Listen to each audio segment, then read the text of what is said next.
Chapter 1186. I didn't expect that I would have the opportunity to participate in a competition in Dayo in this lifetime. Su Meijun sat in front of the table and sighed softly. It was unknown when Great Xia's position as the overlord fell in just a few years, but Dayo rose with an unstoppable momentum. This made every martial artist of Great Xia feel very complicated. Great Xia was clearly the center of the world. But that train is really comfortable and the trucks are not bad either. They are fast and much more comfortable than horse carriages. Also, their roads are really good. Every year the imperial court's laborers repair, and many people die. I wonder how many people are buried under such roads, a young girl at the side commented. Dayo's train was very comfortable, Dayo's trucks were very comfortable, and Dayo's roads were very good. But Dayo must have lost a lot of people and buried piles of bones. Those corrupt officials didn't care about human lives at all. In short, their contributions will be remembered for generations to come, Su Meijun concluded. Oh, it's really as evil as you say.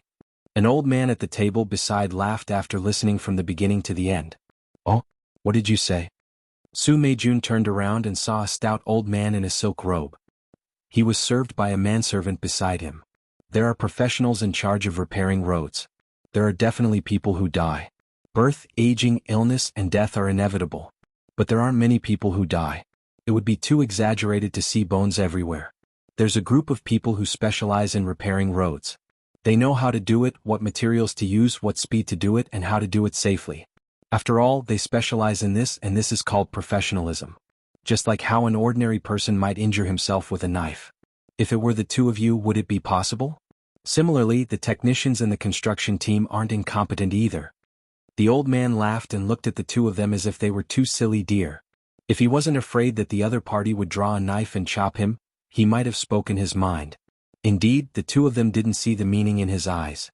If they did, they would probably draw their knives and chop him. Su Meijun thought about it and felt that what he said made sense. She became curious. Construction team? They specialize in repairing roads and nothing else?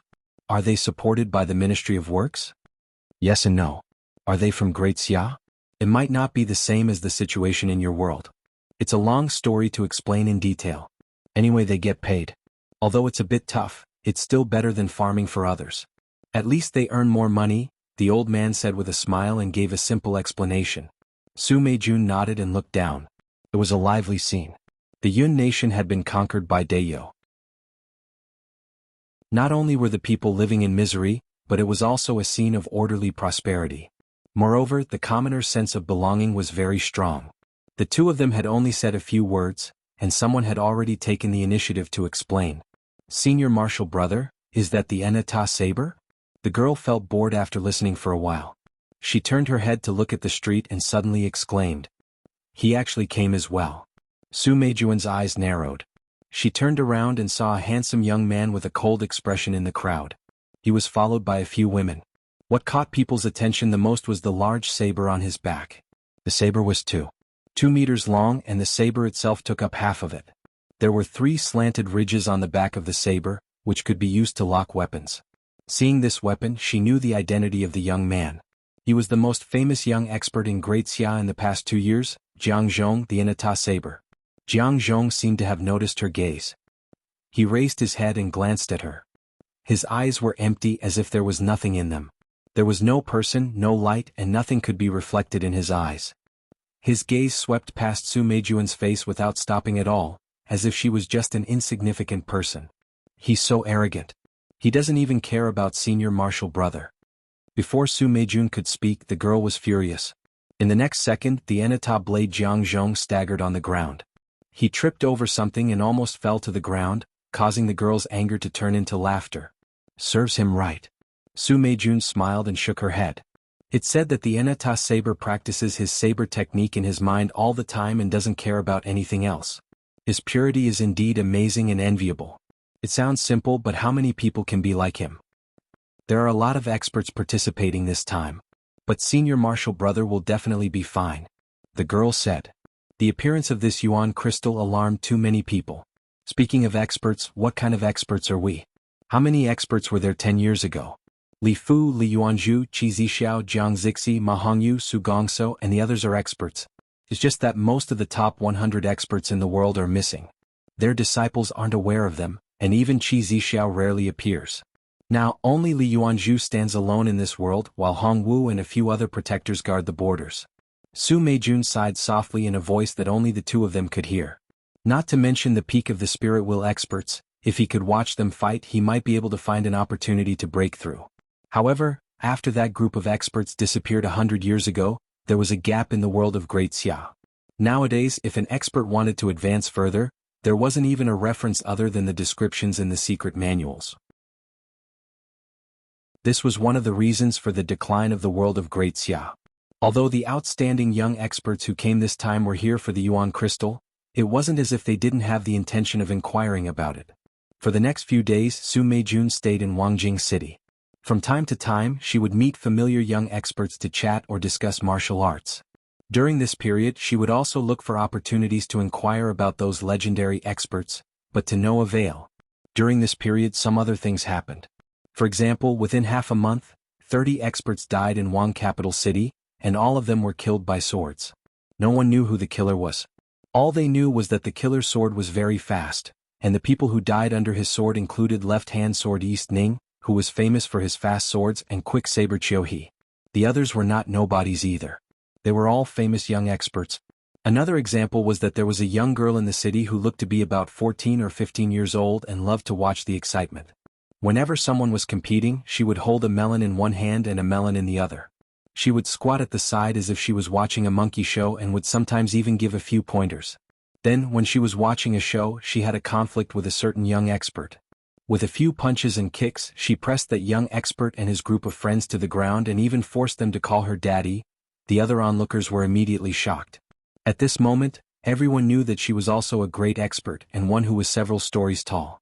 Oh? Killer ghost? Ren Baqin chuckled as if he had heard a joke. In reply to your highness, these are all false rumors spread by ignorant people, Jin Kunming, the commander of the rearguard commandery, said with a laugh. After laughing he changed his tone and said, although it's a false rumor, this person's sword is indeed very fast and strong. If we let him continue to cause trouble, it won't be easy to clean up. Everyone is already panicking now. Have you found out his identity? Ren Baqin asked. Yes, his name is Li Dai. His origin is unknown and he's about 20 years old. He's a man of few words and seems to rarely talk to others. He's a little strange when talking to people. He doesn't have any inheritance and seems to have jumped out of the deep mountains and forests. It's suspected that he obtained a secret manual from an ancient tomb. Well, you've done a good job investigating, Ren Baqin praised. It's my duty. His strength? He's at the Earth embryo stage, just one step away from entering the path of heaven. Those who died in his hands were also at the Earth embryo stage, but they weren't as fast as his sword. Ren Baqin thought for a while and said, well, Yu Qing is watching the show from Wangjing, right? Let her do it. If she can keep them alive, then let them stay. If she can't, then kill them, Ren Baqin said after some thought.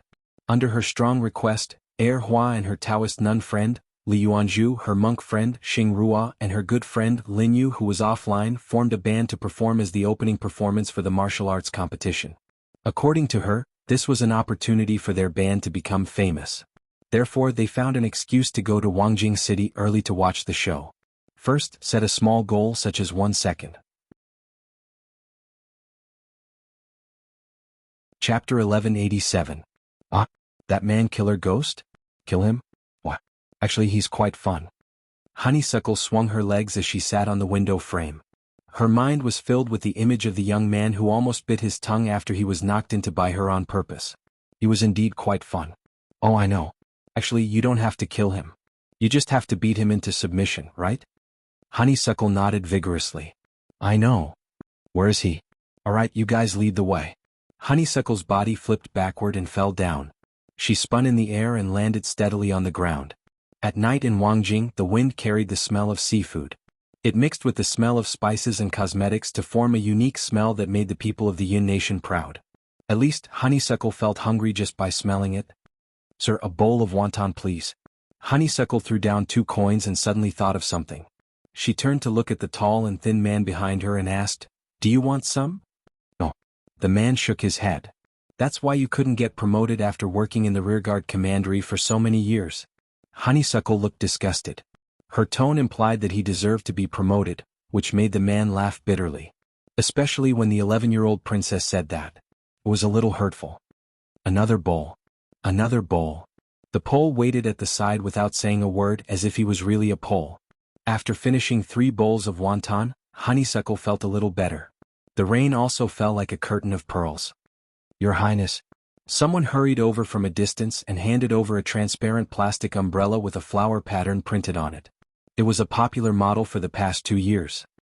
I want oiled paper, Honeysuckle ordered. Handmade is the best. The person was a little stunned. He didn't know where Her Highness got this theory from. How could handmade things be as exquisite as factory-made things? Handmade has soul. Forget it, you guys don't understand anyway. Honeysuckle waved her hand disinterestedly and stood under the shed of the wonton stall.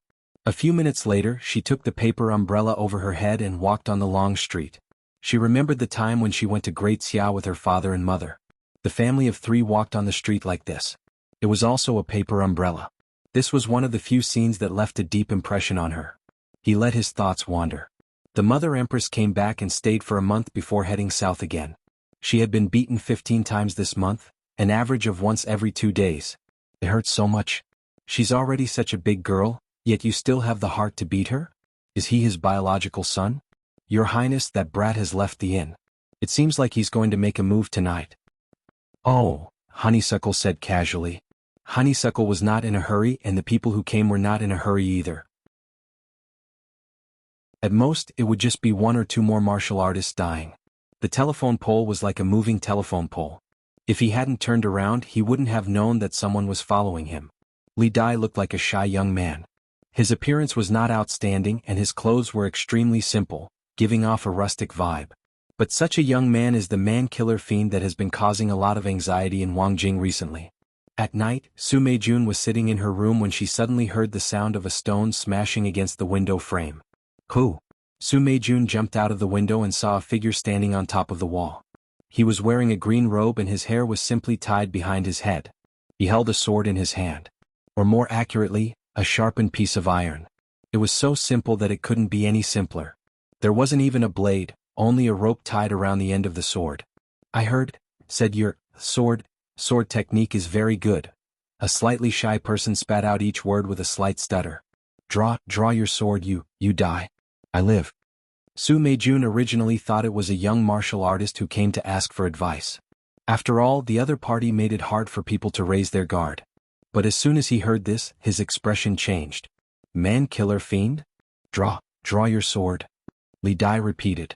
Su Meijun's expression changed a few times. As a confident martial artist, he naturally wouldn't think that he was weaker than others. But of the people who died under the hands of the man-killer fiend, he was very familiar with 2 of them, and they weren't any weaker than him. You don't draw your sword, I'll. Li Dai didn't know if it took too much effort to speak, but halfway through his sentence, he simply clasped his hands and bowed. A sword light flashed. Such a fast sword. Such a fast movement technique. Su Meijun only had enough time to think this. He instinctively unsheathed his sword and used his well-practiced sword technique. Ding. Su Meijun felt a weight on his hand, but the opponent's strength wasn't that great. But in the next second, a sword light drew a semicircle and slashed towards his neck. Soundless and colorless. Su Meijun twisted the sword in his hand and stabbed towards the opponent's chest without a sound. His first move was an ultimate technique. When the sword is drawn, it uses opposite forces and the sound of breaking air to cancel each other out. Unknowingly, the opponent has already been stabbed. It can kill the opponent soundless and colorless, hence its name. Especially in a night battle, its power is even greater. Often, the opponent doesn't even notice when the sword has already arrived. But the sword in Li Dai's hand was even faster. It spun in the air and flicked the rainwater towards Su Meijun's face. Not good. Just as Su Meijun had this thought, the rainwater was already in front of him. He could only wave his sleeves to block it and quickly retreat. If this rainwater hit his face, he might become unrecognizable and even affect his eyes. But as he blocked the rainwater, Su Meijun felt a pain in his chest. It's faster than the sword just now. Su Meijun suddenly realized. When Li Dai attacked, there was a ruthlessness that was the complete opposite of his usual shyness. His eyes were full of focus and devotion. One sword left a 3-inch long wound on Su Meijun's chest. The next sword went straight for Su Meijun's neck. It was almost like a shadow, not giving Su Meijun any chance to escape. Su Meijun blocked 2 more swords in a rather awkward manner. Seeing that the third sword was already in front of her, she couldn't dodge it anymore. She cried in her heart, "It's over." She couldn't understand why her opponent was so strong when they were both at the peak of the Earth embryo stage.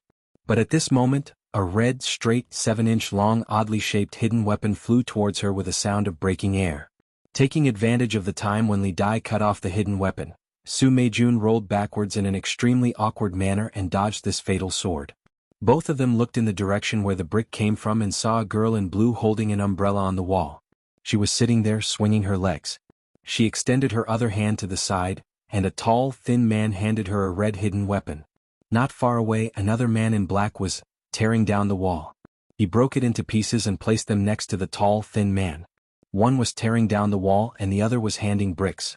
The scene looked quite harmonious. It's you." Li Dai's gaze froze. He didn't know when the other party had appeared. It's me." Honeysuckle held the brick in one hand and the umbrella in the other.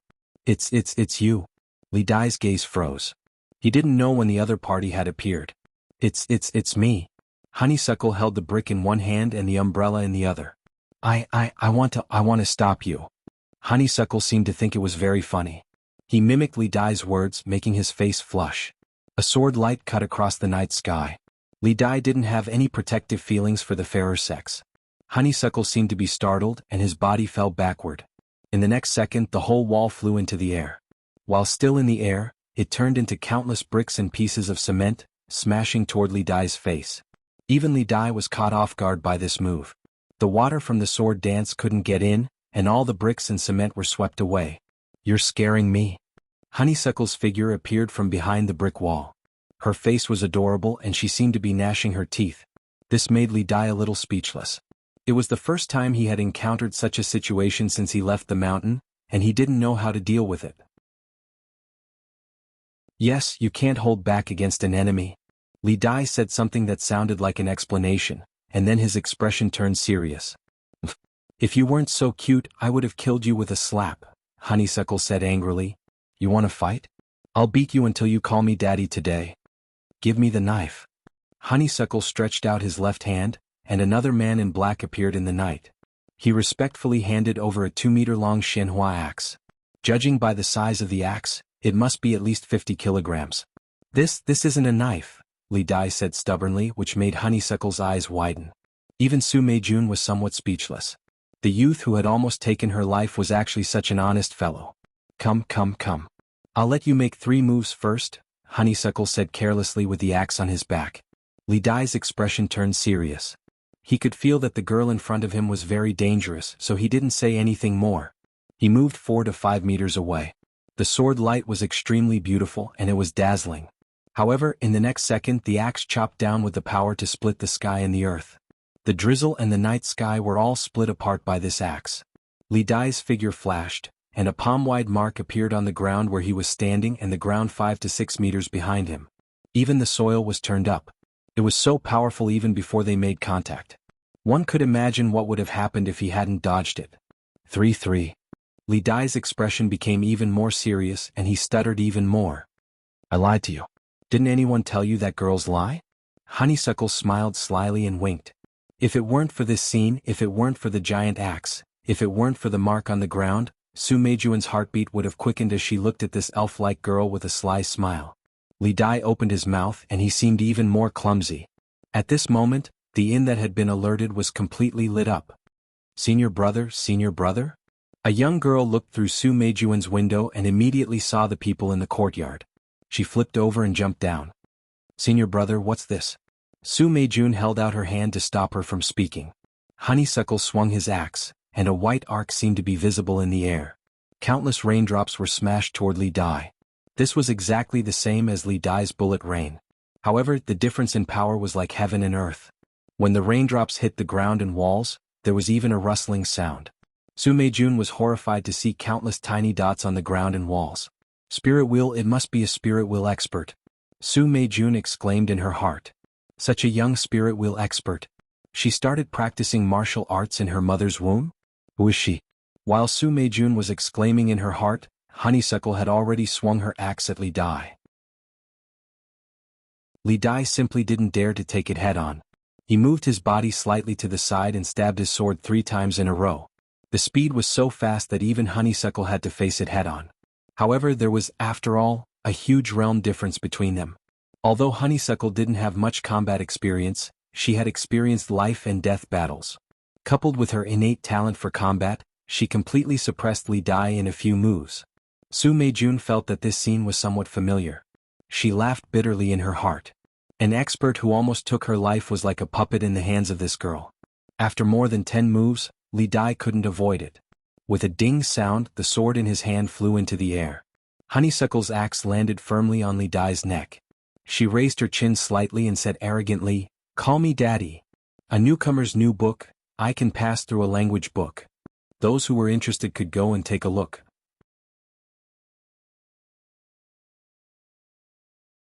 Chapter 1188. Li Dai didn't call him father after all. Honeysuckle didn't make things difficult for him. He threw the Shin flower axe aside, sending the person who caught it flying a few meters away. "Come with me." Honeysuckle glanced at Li Dai with disdain. You want me?" Li Dai stuttered and didn't know what to say. He couldn't beat him, so he suddenly didn't know what to do. After all, Li Dai was a rather innocent young man. "You're so weak that you can't even speak clearly. What can I ask you to do? I still need someone to serve the dishes and pour the water. You're the one." Honeysuckle was even more disgusted. Although he said that, Honeysuckle still felt that this child was quite fun. Simple, reserved, and stuttering. However, when he picked up the sword, he became a completely different person. Su Meijun really wanted to ask, "Is there a shortage of people to serve tea? Can I do it?" One had to know that all the spirit wheel experts had gone missing, and there wasn't anyone he could ask for advice from. Otherwise, he might have already stepped onto the path to heaven. "Don't even think about running. If you do, I'll break your legs. I'll do what I say. I'm fierce. I have hundreds of lackeys. Do you hear me?" Even after the blue-clothed girl and the man-killer fiend disappeared into the rain, Su Meijun was still in a daze. The man-killer fiend that's causing so much panic shouldn't appear again, right? Tonight was really dangerous. If it weren't for the blue-clothed girl, he probably wouldn't be able to see the sun tomorrow. Alright, I forgot to ask the girl's name. It was just that the young girl came and left quickly. She was in such a hurry that he didn't have a chance to interrupt. "Senior Marshal Brother, you've changed?" The young girl looked at Su Meijun's silent posture as he stared at the night sky for a long time. "He's already gone, why are you still looking? Don't talk nonsense, he's an expert." Su Meijun waved her hand. "Is it a woman?" "Yes. Beautiful, right? It seems like he's already gone. Are you still watching?" Su Meijun pursed her lips and felt a headache coming on. "Forget it, let's go back. By the way, who is that person?" The junior marshal's sister had just remembered that there was another person. Man-killer fiend. "Who? Man-killer fiends?" The junior sister suddenly raised her voice. "I almost couldn't see the sun for a while. It's raining, there won't be any sun in a while. Be serious." Su Meijun didn't know whether to laugh or cry. The man-killer fiends came for senior brother? The girl was a bit scared. "That's why I almost couldn't see the sun for a while. There won't be any sun in a while. It's going to rain, senior marshal brother." Junior marshal's sister emphasized again. Su Meijun was speechless. She looked at her junior sister, who was so honest that she had a heart attack, and then thought of that sly girl. This was reality. For the next few days, Su Meijun would occasionally stroll around the city. Only then did she find out that another martial artist was attacked that night. The man-killer fiend incident was still causing a lot of anxiety. Fortunately, through Su Meijun, the news of the man-killer fiend's capture also spread, as well as a young girl in a blue dress who liked to eat melon seeds. Su Meijun didn't even care about the martial arts competition anymore. He wasn't even a match for a man-killer fiend. The world was so big and there might be many unknown experts. And that girl. Su Meijun strolled around the city to see if he had the chance to meet that girl. On one hand he wanted to thank her, and on the other hand he wanted to ask her for advice. He also wanted to find out the mystery of the disappearance of those spirit wheel experts. With that girl's strength and mysteriousness, she might know something. What made him feel regretful was that every time there was a martial arts competition, that girl would always appear at the side to eat melon seeds. However, these days he would go whenever there was a competition, but he never saw any trace of that girl. It was as if she disappeared after that night. However, he didn't give up. After all, the martial arts competition was about to start, and that girl might appear. Senior? You really don't want to participate in the martial arts competition? The girl looked regretful, but there was also some hope in her expression, as if she was hoping that Su Meijun would change his mind. Oh. Su Meijun shook his head and tidied up his clothes in front of the mirror. The mirrors in Dayo were really good. They were clear, and the figures in the mirror didn't have the slightest distortion. They also didn't turn black as easily as bronze mirrors. More importantly, it was very difficult to polish a bronze mirror to such a large size. In Dayo, such mirrors were even available in inns, but in Great Xia they were very expensive. Let's go. Su Meijun brought his junior out of the inn and went straight out of the city. On the way he saw many practitioners who were traveling the same way as them. Most of them were riding tractors. The practitioners from Great Xia liked to try this kind of transportation, which was rather rare in Great Xia. It was indeed much more comfortable than a carriage. One by one the young heroes stood in the back of the tractor, facing the wind. 5 kilometers south of Wangjing City, the original farmland had been transformed into an open arena. There were 9 arenas, 3 big and 6 small. The 3 big arenas were the main arenas, and the 6 small arenas were used for the preliminaries. In addition, there were layers of spectator seats around the arena, which could accommodate 3,000 people. It seemed like a lot. After all, there were only a few hundred practitioners from Great Xia, and the number of practitioners from the Yun nation who came to participate was about the same. However, with the addition of the family and friends of many of the participating practitioners, some young people who came to broaden their horizons, and some onlookers, these spectator seats were far from enough. However, the officials in charge of this matter had already made preparations. In addition to adding a large number of spectator seats, they would also install a large screen outside the arena to broadcast the battles inside. Su Meijun and his junior got a seat with the invitation letter. They turned around and saw some of the more famous young practitioners around them. Many of them had interacted with them before, and they nodded to each other in greeting. At 8:30 in the morning, the Minister of War, Qin Xuan, went up to the center of the arena to give a speech. His voice was transmitted through the speakers in the arena. Although I see you as a bunch of bugs that I can crush with one foot, Her Highness is willing to give you a chance. In that case, show me your strength. Qin Xuan's merciless words made many of them angry, and they wanted to draw their swords and fight to the death. However, looking at the thousands of soldiers around them and the hundreds of winged cavalry warriors who were looking at them provocatively, they could only suppress their anger. Get him to come down. Ren Baqin, who was in the spectator stand, said to the guard beside him with a black face.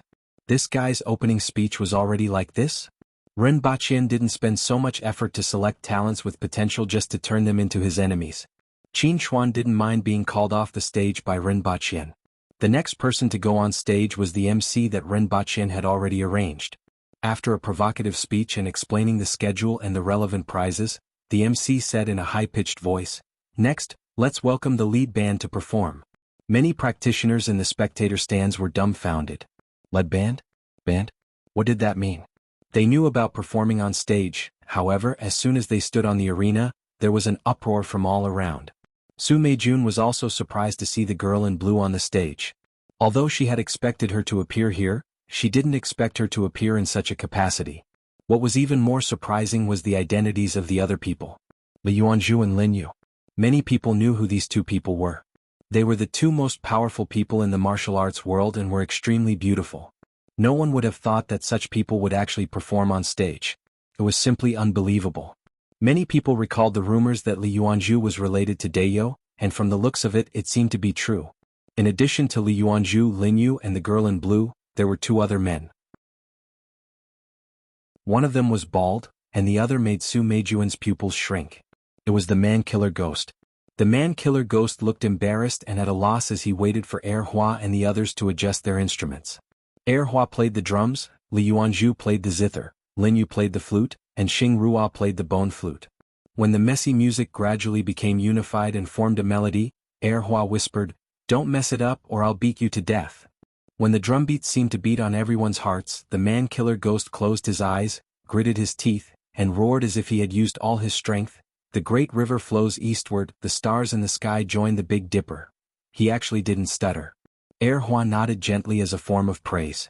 Not bad, he had performed well after practicing for the past 2 days.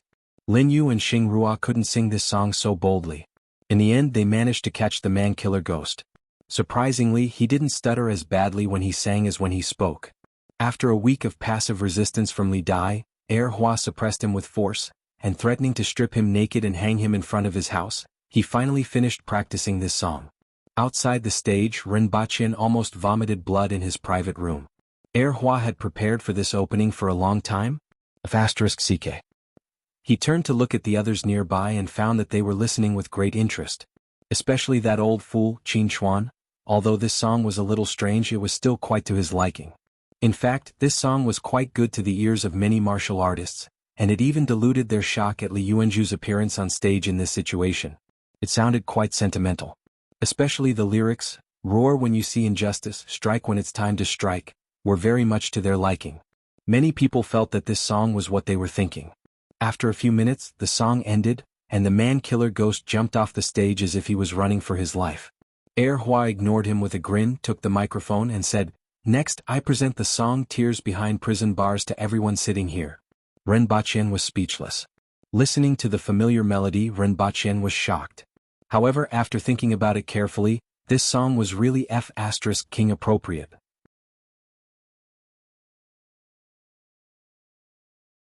Chapter 1189. The song Tears Behind Prison Bars made many martial artists hold their swords in their hands and look around in confusion. Where am I? Where am I? What am I doing? The lead band became famous with a single song. Many people wanted to curse at him. If it wasn't for the sake of the two seniors, Li Yuanzhu and Lin Yu, if it wasn't for the fact that they couldn't defeat him, at noon, Su Meijun heard about the girl's identity from others. The princess of Dayo Chiyuqing. After all, some of the families and chambers of commerce in the Yun nation would go to the imperial capital from time to time. Many people had seen this princess who liked to drink at the Shanhuai house. The identity of Hua spread from those people to the martial artists of the Yun nation and finally reached the ears of the martial artists of Great Xia. This made many martial artists feel the malice of the imperial court. Su Meijun was surprised to hear the news. What surprised him even more was that she was only 11 years old. Su Meijun suddenly felt a little fearful and a heavy sense of guilt when she thought about the other party's age a few days ago. After debating for an hour whether or not she was a pervert, Su Meijun went to the martial arts competition organizing team. "I was delayed due to some matters. Is it too late to register now? This is my invitation letter. Those who have an invitation letter can enter the seated group, but you definitely can't enter now. You'll have to fight from the preliminary round. If you agree, there's still an empty spot." The organizing team could be said to be the people who understood His Highness's thoughts the best. In the face of such a famous martial artist, they also adhered to the spirit of special treatment and gave him a way out. "Then let's start from the preliminary round." Su Meijun made a prompt decision. "Senior brother, didn't you say that you wouldn't participate?" "I changed my mind," Su Meijun said. After knowing the girl's identity, he felt that it would be very difficult to get in touch with her and ask her questions. However, if he obtained a good ranking in the martial arts conference, he might have a chance to get in touch with her. "Father, did I sing well?" Hua scurried in front of Rinpochen and used the word "scurried" at lightning speed. "Did you sing it?" Rinpochen chuckled. "I was the one who formed the band, so of course I get the credit," Honeysuckle grumbled. "Not bad." Rinpochen nodded slightly and changed his tone. "You've been out long enough. Come back with me? I want to stay for a few more days to see how they fight. Besides, this is also a chance to learn from others, isn't it?" Honeysuckle quickly found an excuse. "It's up to you, but you can't delay your homework. I've already brought your homework and exam papers. Find a time to finish them and have someone send them back." Rinpochen gave the imperial bodyguard a look, and the imperial bodyguard immediately understood what he meant. He took out over 50 kilograms of homework and test papers and slammed them on the table. Honeysuckle felt his heart shatter. He wasn't her biological son, definitely not. "Do you want me to go back with you?" Honeysuckle asked. "The homework can be reduced by half." Rinpochen had a look of approval on his face. "Forget it. If I die, then I die. I'm not going back." Honeysuckle shouted and disappeared without a trace. "You stay here and remember to watch the princess finish her task." Rinpochen gave the imperial bodyguard an arduous task. The guard's forehead was covered in sweat. "Your Highness, what about your safety? Should he let Cho Chi and Zhuotai stay? The two of them can fight better than you alone." Rinpochen patted the guard's shoulder and entrusted him with an important task. "By the way, keep an eye on Li Dai and other people who appear near the princess. The princess is young and doesn't know the dangers of the world. If anything goes wrong, kill them first. If there's a mistake, don't let it go. Understood. All right. Rinpoche nodded and walked away. He had come all the way here just to watch the opening ceremony and leave without even showing his face. As for the rest of the competition, someone would naturally report it to him. If he wanted to watch it, he could see it in the capital. After Rinpoche left, Honeysuckle resumed his days of eating melon seeds, watching the competition and strolling around with his new subordinates. At night, he gritted his teeth and curled up in his room to do his homework. As the competition progressed, some outstanding martial artists gradually became known to the world.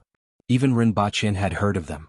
For example, Great Xia's Anata Sword Jiang Zhong, Light Rain Sword Su Meijun, the Mei sisters from the Yin Nation, and Xiong Shuitai and Shiranen from the Aboriginals. Are you going to challenge him?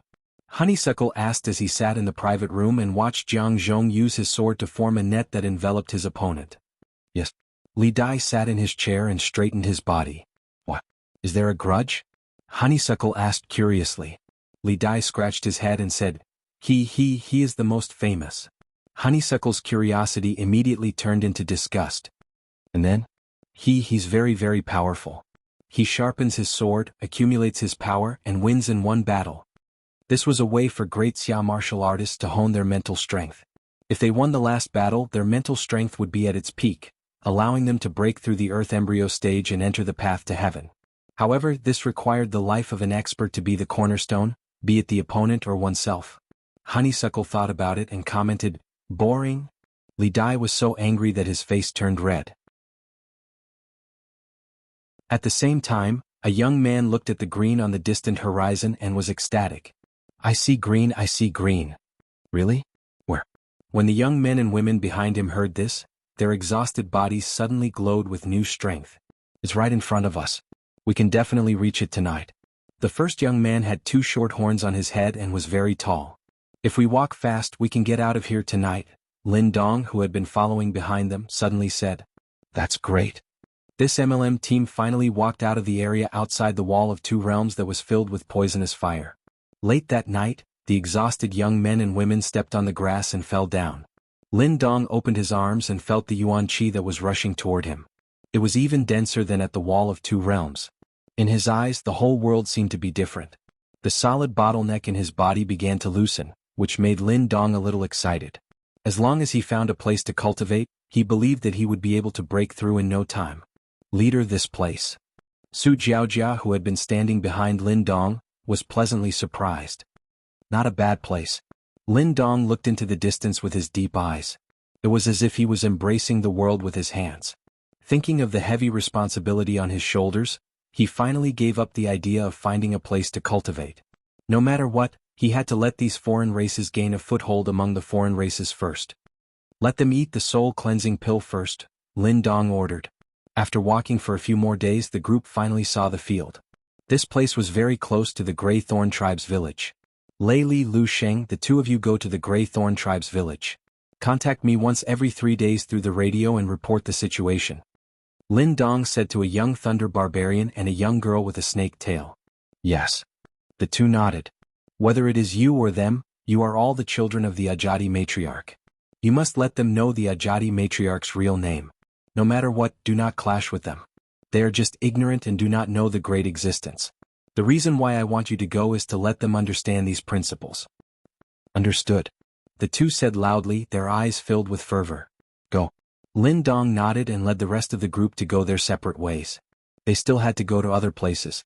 The 6 of them could first gain a foothold in 3 foreign races' villages. Then, with these 3 foreign races' villages as the starting point, they would continue to spread southward. A day later, the short Grey Thorn Tribe's village panicked. They looked at the 2 higher races' arrival with trepidation, even if they were 2 young men. I wonder what the 2 of you want us to do here? The village head of the Grey Thorn Tribe had a suspicious look on his face. This wasn't the territory of the Thunder Tribe or the Serpent Tribe. If he hadn't been to Stainless City before, he wouldn't have been able to recognize these 2 upper races. It's okay, don't panic. We are here to help you. Lu Xing smiled. Do you know Amway? No, the Ajati matriarch? Miao Shu House.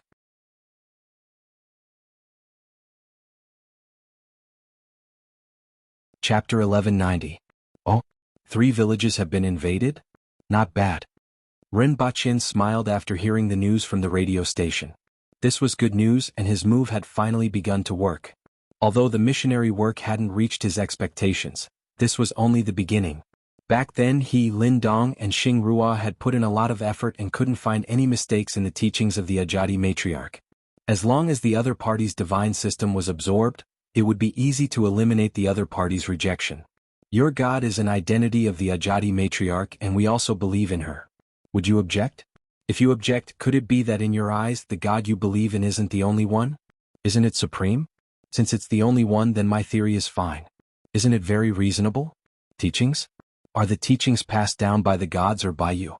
If there is a contradiction, then your understanding is wrong. This kind of sophistry, coupled with the decision to integrate other divine systems from the beginning, was enough to break down the defense in the other party's heart. After all, this wasn't a confrontation but absorption and integration. Most of the various religions guided people to do good, and all creatures yearned for the light. This was the nature of survival. As long as there was no conflict in the general direction, then small problems were easy to solve. Good news came from the south of the barrier, but after returning to Earth, Rinpoche heard bad news. You used a nuclear bomb to blow up the capital of Thunder Barbarian? Rinpoche raised his voice in surprise. This was a decision made after many discussions. Yang Sun looked serious. What was the result? Rinpoche asked. Thunder Barbarian King escaped, but he was also seriously injured. Yang Sen's expression didn't look good. What exactly happened? Rinpoche hated this kind of situation. In view of your warning and speculation about the strength of Thunder Barbarian King, a total of 3 nuclear bombs with a yield of 1.3 megatons were dropped in 3 directions of the palace. Rinpoche sneered. His warning was for them not to use force against Thunder Barbarian King. He didn't expect that in just a few months, even Thunder Barbarian King's capital would be blown up. Did they feel that they had stepped into the interstellar era and were inflated? The casualties of the Thunder Barbarian capital is 50%, and the rest of the population will find it difficult to survive for a year under the radiation. However, as you said, Thunder Barbarian King reacted before the nuclear bomb exploded and was injured but not killed. What happened next? Rinpoche believed that something else must have happened. Otherwise, Yang Sun wouldn't have come looking for him. Yang Sun was silent for a moment before saying, "Now the other 2 Thunder Barbarian kingdoms have also made their move. They have already sent people across the sea."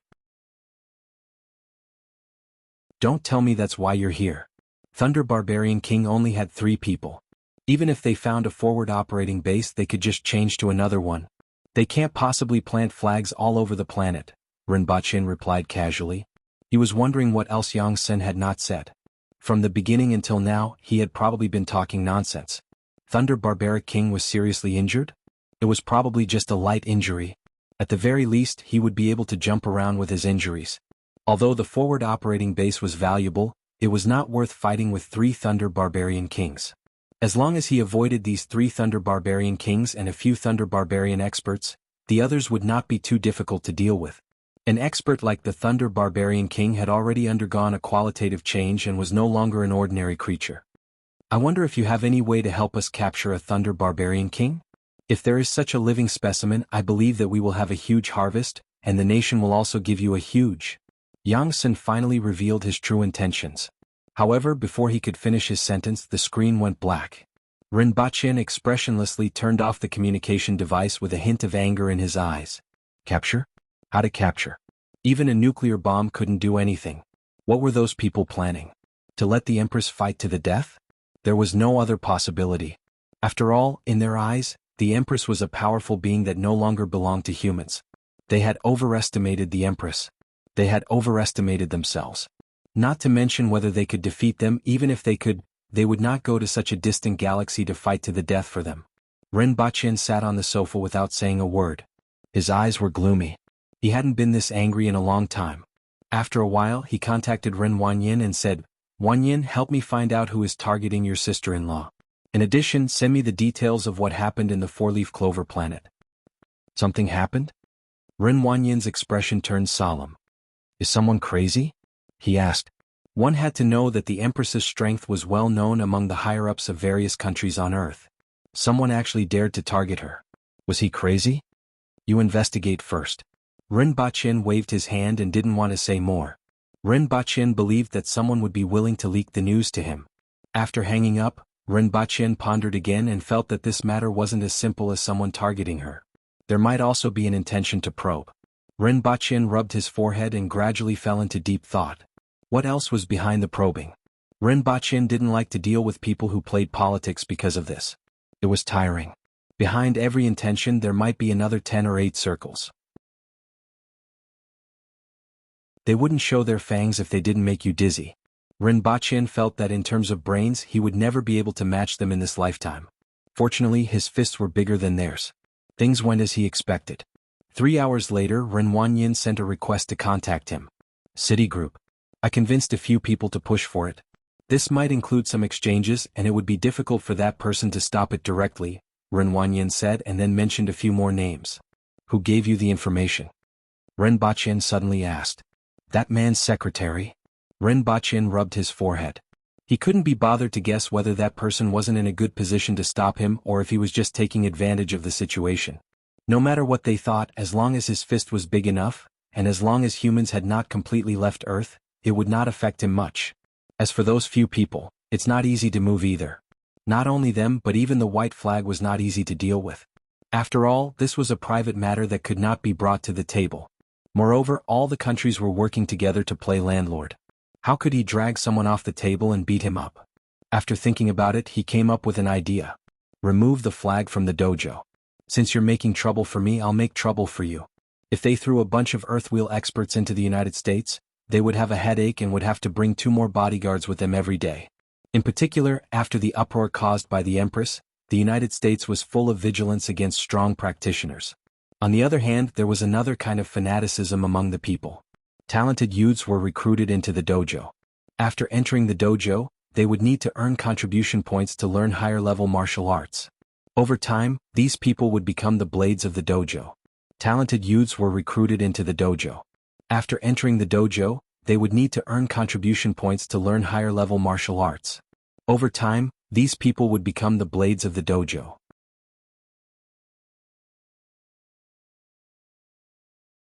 Chapter 1191. The registration of the company was rejected? I heard that every state in the United States is different. Not every state? What? Everyone's visas were rejected? Ren Bachin threw the communication device with an indignant look on his face. I crossed the ocean to open a martial arts center to boost your economy. Why are you acting like you're guarding against me? Someone. Curator. Arrange for 50 winged cavalry warriors to come. Ren Bachin got up. When he went downstairs, the 50 winged cavalry warriors were already waiting for him. They weighed more than 150 kilograms, had fierce faces and scars all over their bodies. They were the kind of people who would go unnoticed wherever they went. Many of the winged cavalry warriors looked at each other and immediately understood what was going on. Curator, who are we going to beat? You said to twist their heads off, but I'm sure I won't beat the *T out of them. Actually, it's not interesting to twist their heads off. It's more interesting to beat their brains out. Psy brain juice is sweet. Who knows? Let me tell you, this is a cold knowledge. The scene changed from the smell of brains to a battle between salty and sweet factions. These messy words immediately made the faces of the Messier 87 personnel turn green.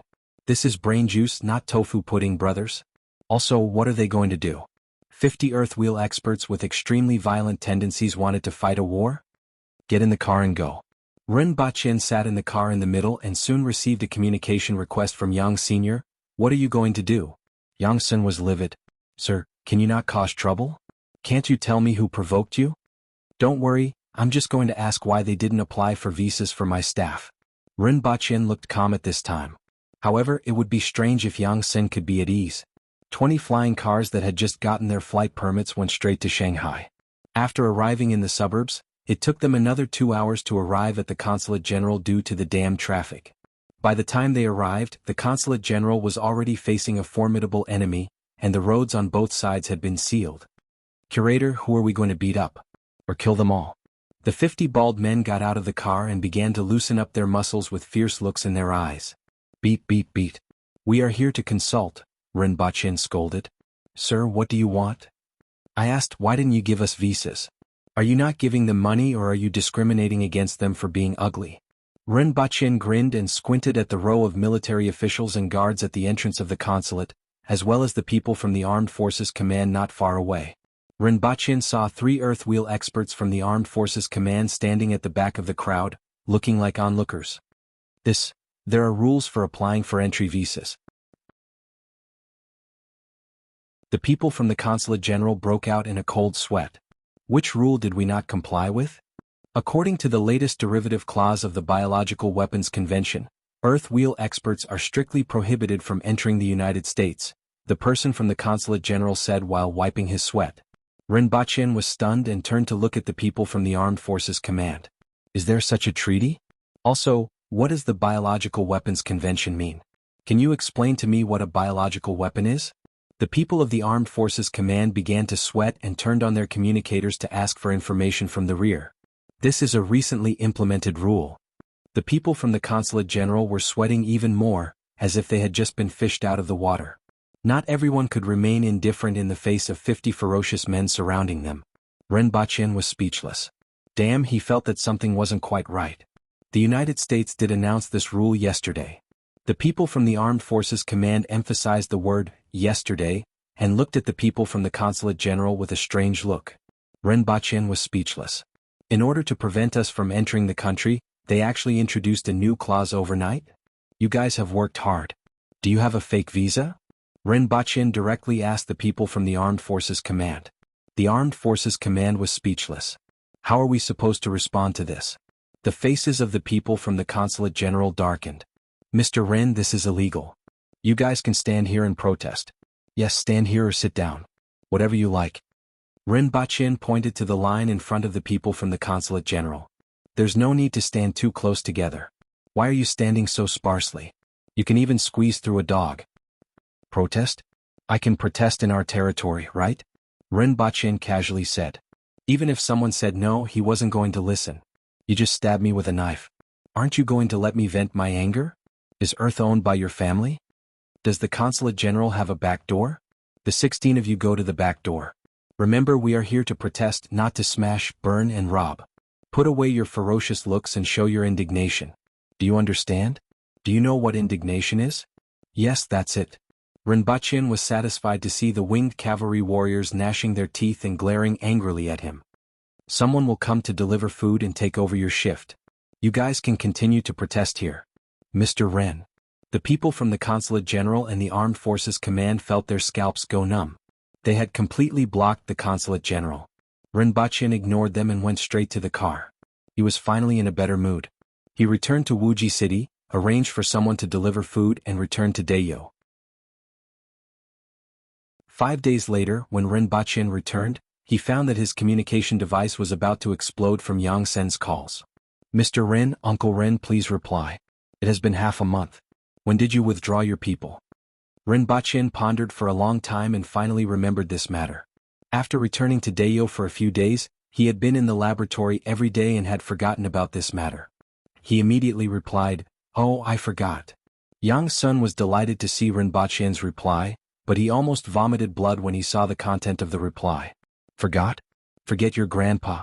The back door of the American Consulate General in Shanghai was blocked half a month ago. This matter was even on the international news. Have they agreed to enter?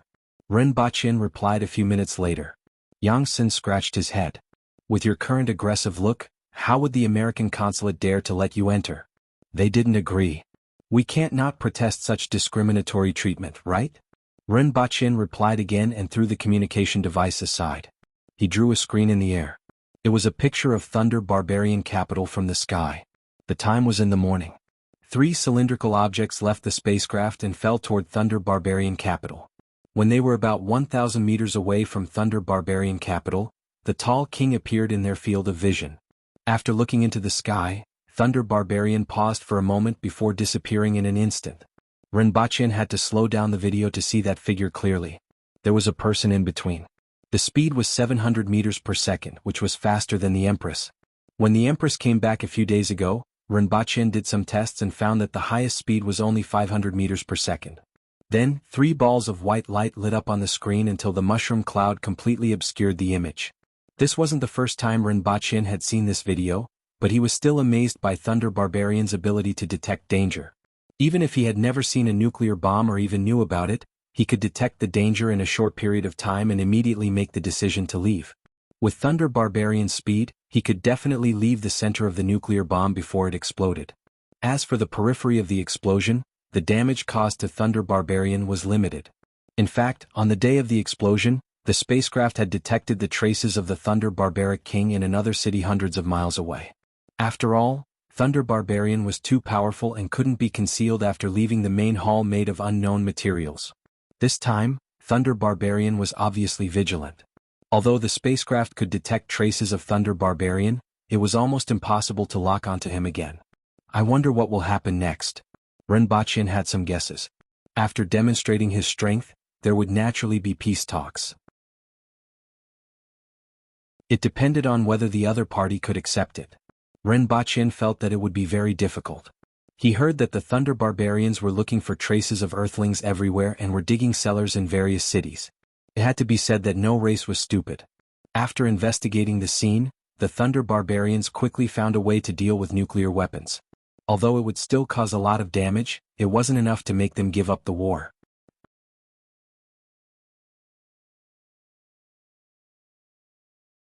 Chapter 1192.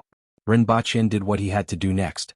Occasionally he checked the news on the internet and saw the group of burly men from his martial arts center, even though they didn't show their faces.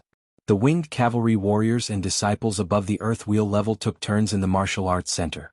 Dozens of them stood there with signs of protest, and even a dog couldn't get in.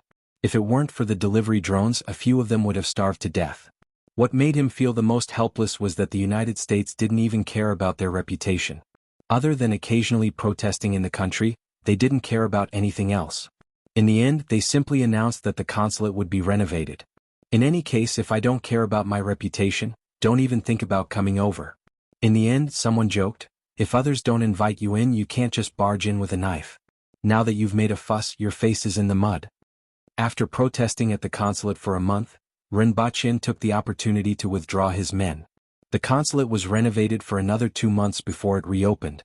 In any case, no one knew where it was being renovated. He just heard that the consul had returned to recuperate due to heart problems. The 3-month martial arts conference in Wangjing was also coming to an end. The most popular item during this period of time was probably the high-tensile anti-cutting underwear. After this item was advertised during the martial arts conference, it sold like crazy, especially after a few wretched fighters who specialized in attacking the bottom 3 advanced. No one wanted to make a single mistake in the arena. Not to mention being speechless, they wouldn't even be able to return to Great Xia.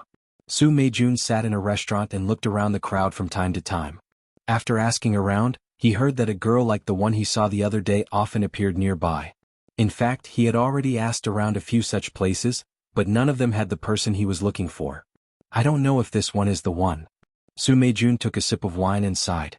How am I going to ask her when I see her? Will she tell me? Su Meijun didn't know about this, but this was the easiest way for him to get closer to the truth. Brother Su, I heard that you have been asking about a girl these days. May I know which girl caught your eye? A young man at the table next to him laughed. You can't talk about this. Su Meijun waved his hands. With that person's identity, he couldn't just casually spread the news. Otherwise he would be in big trouble. Look at how nervous Brother Su is. The young man laughed loudly. Baseless rumors may not necessarily be false. Another young man waved his fan and laughed. Brother Su, don't let down your junior sister. The other valiant and formidable-looking girl also laughed, but there was a bit of truth in her words. Junior sister Su Meijun was almost hanging on his body, that posture even a blind person could see.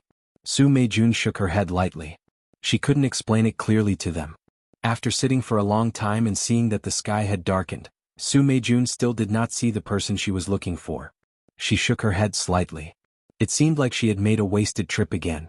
Just as he stood up and was about to leave, he glanced outside and froze. Ecstasy surged from the bottom of his heart. It was her.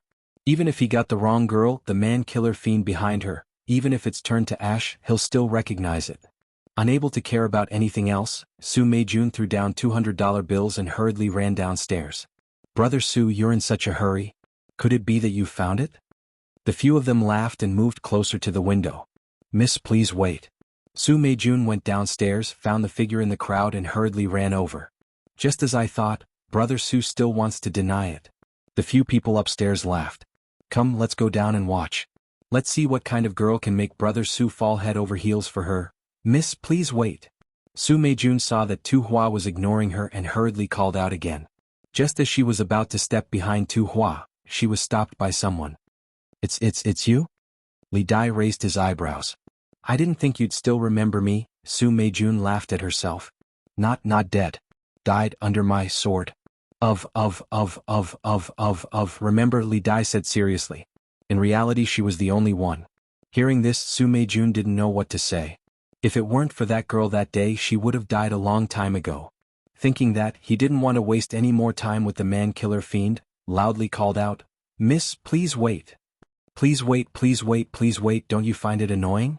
I'm in a hurry to go back and do my homework. How can you not have any eyesight?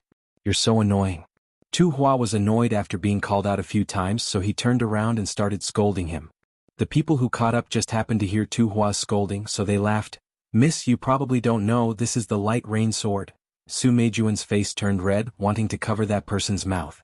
I don't care if you're the light rain sword, heavy rain sword or not, you guys are annoying. I want to go home and do my homework, do you hear me? If you hear me then get the hell out of here. Tu Hua's face was like a steamed bun, angrily turned around and left. Who cares what you guys are, nothing is more important than doing homework. Su Meijun still wanted to say something, but a cold light flashed and a sword was already at his throat. I have to do my homework, don't get in the way. Li Dai used a lot of energy to finish his sentence with a serious face. Hiss, such a fast sword, who is that? The young warriors who joined in the fun all gasped. Before they could even see clearly, the sword was already at Su Meijun's throat. They asked themselves if it was them they probably wouldn't even be able to block one move. Don't ask, if you ask it's the man-killer ghost. Su Meijun's face was gloomy. They finally found that person, but they didn't even have a chance to ask a question. He's the man-killer ghost? He's actually still in Wangjing? The few people were shocked. Who's that girl? Su Meijun hesitated, but in the end he didn't reveal Tu Hua's identity. However, before he said anything, the valiant girl suddenly exclaimed, I remember, she's the one who beat the drum at the beginning of the martial arts competition, the one who was with Li Dai, the princess of Deyo, Chi Yuqing. I remember the tears behind the prison window very clearly. The few people's faces changed. The man-killer ghost is from Deyo's imperial court? The few people immediately thought of a bunch of schemes to attract the talents of Great Xia through the martial arts competition, and then catch them all in one fell swoop. They even made up a novel with 3 million words. It's not like that, the man-killer ghost isn't from Deyo's imperial court. That day I almost died in his hands, but the princess happened to save me. This man-killer ghost is chained to an iron chain. Enlistment? The man-killer ghost killed so many people, how can they let him go so easily? One person said angrily. However, another person thought of something and asked, Brother Su, why are you looking for the princess? Just asking a question. Su Meijun sighed softly. It seems that this princess isn't easy to deal with, that person said. Su Meijun thought for a while. Indeed, she wasn't easy to deal with. However, it seemed that the princess was really anxious now, but what was she anxious about? From what she said, was she going back to do her homework? What was homework? A series of cultivation methods appeared in Su Meijun's mind. Finally, she sighed faintly and said, although she's noble and has a high appetite, she's so self-disciplined and hard-working. No wonder she has such strength at such a young age. What strength? Someone asked curiously. Is that princess an expert? According to their classification, she should be a cardinal heaven expert, which is also a spirit wheel expert. Su Meijun said. That princess is only 14 or 15 years old, right? It's terrifying to have such a level of cultivation at such a young age. The person who asked earlier wasn't very well informed and was quite shocked after hearing this. You guys are thinking too much. She was born an earth wheel expert, and she's only 11 years old now. Someone instantly explained. Really? Just ask anyone and you guys will know. It was quite a sensational event back then. Speaking of which, you guys have been in Wangjing for so long, but you guys haven't even heard of this. Everyone fell silent after hearing this. She was born an earth wheel expert, but they trained so hard. What was the point of it? They couldn't compare. Actually, you can say that she's 13 years old. She stayed in her mother's womb for more than 2 years than others.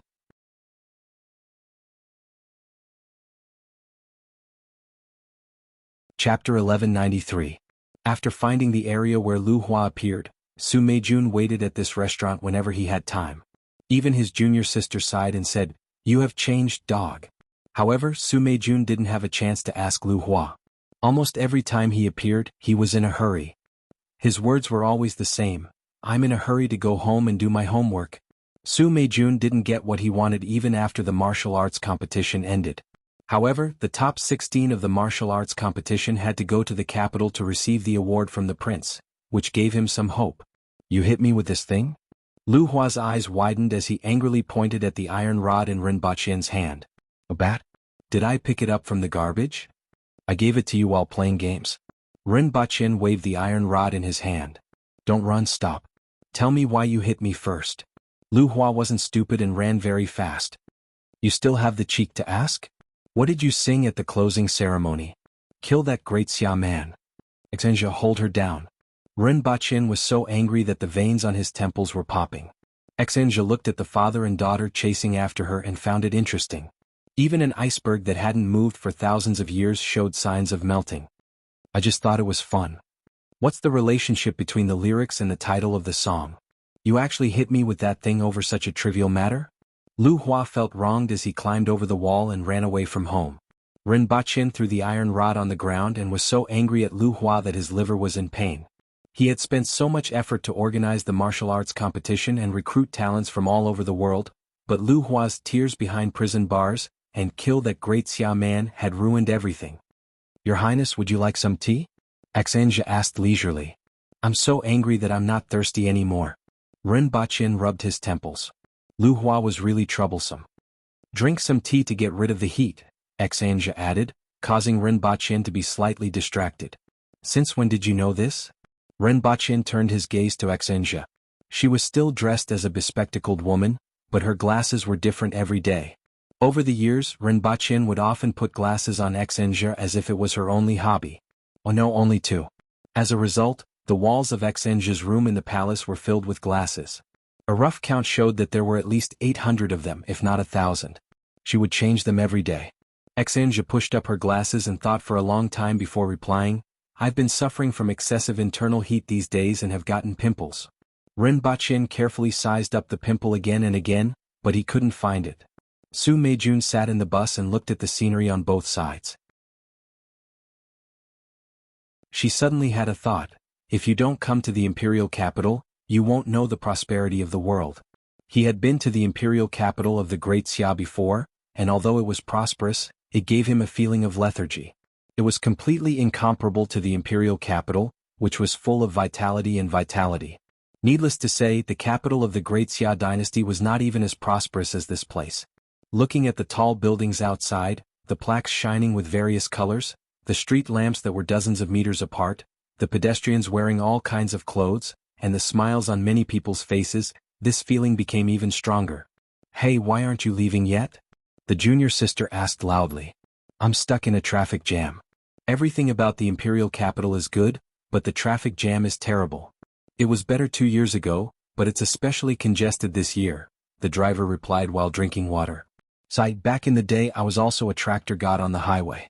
When I turned a corner, others couldn't even see my shadow. Now I can't even move because of the traffic jam." The driver lamented. "And then? Why aren't you driving the tractor anymore? Did you overturn and break your leg?" A warrior from the Yun nation who knew better laughed. "No, I was sentenced to half a year of hard labor for dangerous driving and intentionally injuring others." The driver chuckled. "Not many." That warrior from the Yun nation nodded. "No, I was racing with someone at that time. In the end, that person's car overturned and I hit him when he fell out. That person was hospitalized for a month and sentenced to 3 months for dangerous driving. At that time, both of us were mining together. Those who hadn't experienced that period wouldn't know how lively the highway was at that time. The Transportation Bureau issued fines every day and became the richest department in the imperial court." Su Meijun listened while thinking silently. Sure enough, the people here were more energetic even for a driver. "Brother Jiang, is there anything we need to pay attention to?" someone asked loudly. The person who was addressed as Brother Jiang was called Jiang Yu, and he was the son of an aristocratic family in the Yun nation. Upon hearing this he said, "Just follow the rules. Also don't fight. You will be punished regardless of whether you're right or wrong. If you have a conflict with someone, there is a fighting arena in the city, and disputes are usually settled there. Also, the brothels in the city only sell their skills and not their bodies. If the lady likes them, they will keep you for the night. If they don't force them. It's different from other places," someone said with a smile. "Another thing is that you can go to any restaurant in the city, but it's best not to go to Shanhui House," Jiang Yu added. "Why?" "That's a place where the second and third generations of officials hang out. It's easy to get into trouble there," Jiang Yu said simply. In fact, it wasn't just getting into trouble. That place had almost become the Aboriginals' private property. Other than the Aboriginals, only a few people went in and out without trouble. The others would inevitably encounter provocations and trouble. Su Meijun's heart skipped a beat when she heard this. After settling down at night, Su Meijun inquired about the location of Shanhui House. She might be able to get some information there. When she arrived at the entrance, she heard a lot of people laughing inside. Their voices could even be heard on the street. Then she heard a young girl's voice. "Is anyone treating me to a drink? I ran away from home and didn't bring any money with me." "Ha, the princess ran away from home again. Is it because she didn't finish her homework or because she failed an exam?" Many people smiled. If the princess ran away from home in other places, it would be a big deal. But here it was a common occurrence. They were used to it and delighted to see it. Su Meijun stepped into the restaurant.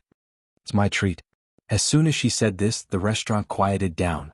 One by one, burly men or valiant young girls looked over with unfriendly expressions. Even if the princess wanted someone to treat her to a drink, it depended on who it was.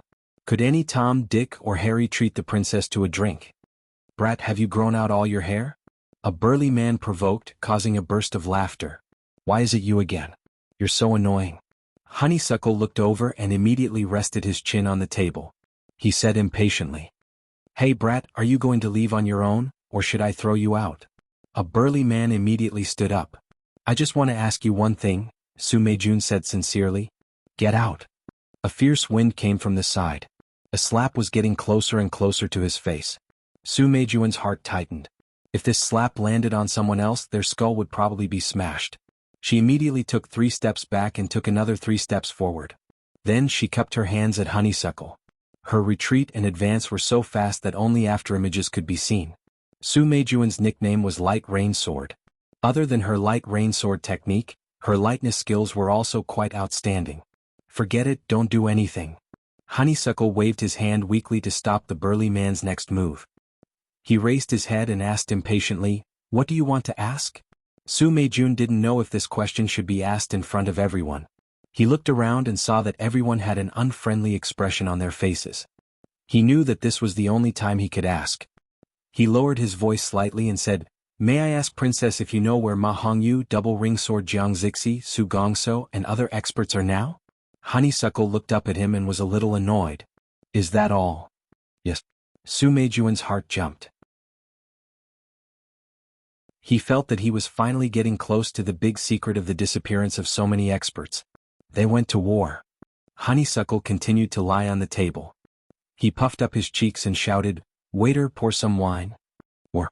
Su Meijun was shocked. "War with who?" The next day, when Su Meijun went to the main hall, the waves in his heart still hadn't calmed down. The words that came out of the princess' mouth were simply too shocking. There were foreign tribes in the south of the 60,000 mountains?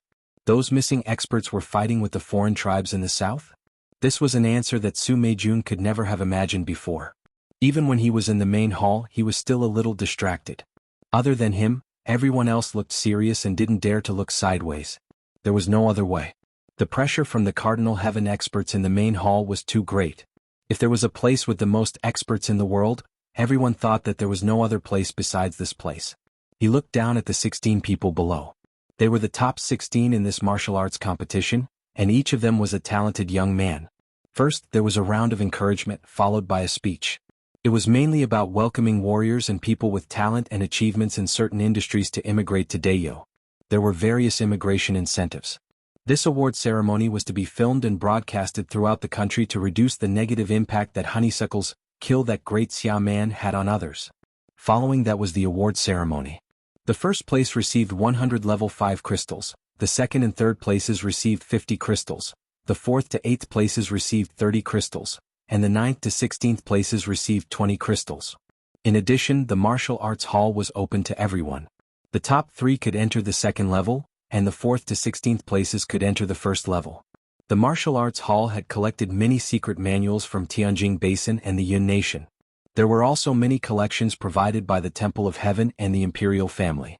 There were tens of thousands of manuals, so it wasn't an exaggeration to name it after the martial arts hall. When Ren Baqin announced this news, everyone's eyes lit up. The martial arts hall had a fatal attraction to any warrior. Near the end, Ren Baqin asked in a magnanimous manner, "What other requests do you have?" Many great Xia warriors were moved. They felt that this was a reward from the prince to the aboriginal warriors. At this moment someone stepped forward. It was Jiang Zhong, who ranked 3rd in this year's competition. This made many great Xia warriors nervous as they didn't know why he was so unwise. "Your Highness, there's something I don't understand. Please enlighten me." Ren Baqin chuckled and said, "Ask away. I wonder where the top 100 experts in the world are now." Many people were shocked when they heard this. This was what everyone else wanted to know, but no one dared to ask this question under the gaze of so many Cardinal Heaven experts. Furthermore, he was asking the prince of another country. Su Meijuan's heart skipped a beat. Although he had just heard the answer last night, he still wanted to hear how the other party would answer. Ren Baqin looked at the crowd meaningfully and said, "This matter isn't really a secret. All the experts are fighting against the foreign races in the south. This is their responsibility, my responsibility, the responsibility of the people of Dayo, and also your responsibility." Ren Baqin didn't say too much, but he still roughly explained it. After hearing this, everyone had a look of horror on their faces. Only Su Meijun had a bitter smile on his face. He felt that all the trouble he had gone through these days was a joke. Furthermore, what he and the others had been thinking about all this time was a joke. The so-called big secret wasn't a secret at all. Then he felt a surge of vigor in his heart. Those seniors had shed blood for the human race in the south, so how could he not cherish himself?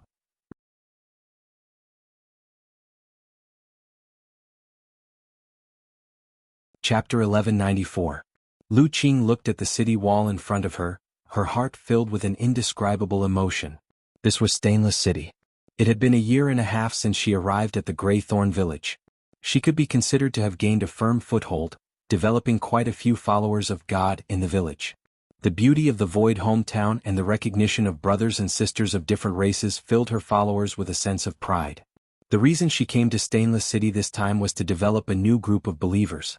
Stainless City was more than 7,000 kilometers away from the two-boundary wall. It was also the city closest to the two-boundary wall, the center of the area of several thousand kilometers, where the Stainless Goddess resided. Where are you from? What's your name?" The guards at the entrance were 2 Naxi clansmen with long tails. When they saw Lu Qing, their eyes lit up. Their biological instinct to pursue the opposite sex made them very interested in this clansman they had never seen before. "I'm from Luoyuan." Lu Qing's face carried a trace of excitement. This was the first time she had seen a clansman from the outside world. "What kind of place is Luoyuan?" The 2 guards thought for a long time but still couldn't imagine that a Greythorn village that they had never placed in their eyes would actually produce a clansman. "Where are you going?" The 2 guards motioned for Lu Qing to stand to the side and not block the way into the city. They chatted with her while casually inspecting, berating, or kicking a few low-level clansmen. Lu Qing frowned slightly. "We are all the people of the Old Mother, we are all brothers and sisters." This concept had long since been rooted in her heart. But she knew what was more important. From the 2 guards, she learned about the situation of the Naxi clansmen in Stainless City. There were thousands of Naxi clansmen in the entire city, but there were no other Naxi clansmen within 1,000 kilometers. Stainless City was dominated by the Rolling Wind clan, which was also the race of the Stainless Goddess. This clan had many clansmen, and most of them had the ability to control the wind. The biggest problem was that this clan was very dirty. When the 2 Naxi guards mentioned their name, their eyes were filled with disgust. Probably because there was always wind flowing around their bodies, it caused a large amount of water to be lost. Thus, this clan liked to wrap themselves in a layer of mud, and they only bathed twice in their lives, once at birth and once at death. One could imagine the smell on their bodies. "Why don't you wait for a while? I'll take you to Willow Alley after your shift is over." A guard invited Lu Qing enthusiastically after hearing that she had nowhere else to go. Just like that, Lu Qing settled down in Willow Alley, which was filled with Na clan members. This process was not a smooth one. Lu Qing would occasionally mention the Ajadi matriarch and almost got into a conflict with the Snake clan. Fortunately, Renbachin had devised a set of sophistry and words. After some time, the people of the Snake clan no longer felt so repulsed by her. As long as I spend some time, I will definitely be able to develop some followers. Lu Qing clenched his fist when no one was around. In addition, she also inquired about the places where the lower races lived in the city. These lower races were the lowest existences in the city, and their lives were very difficult.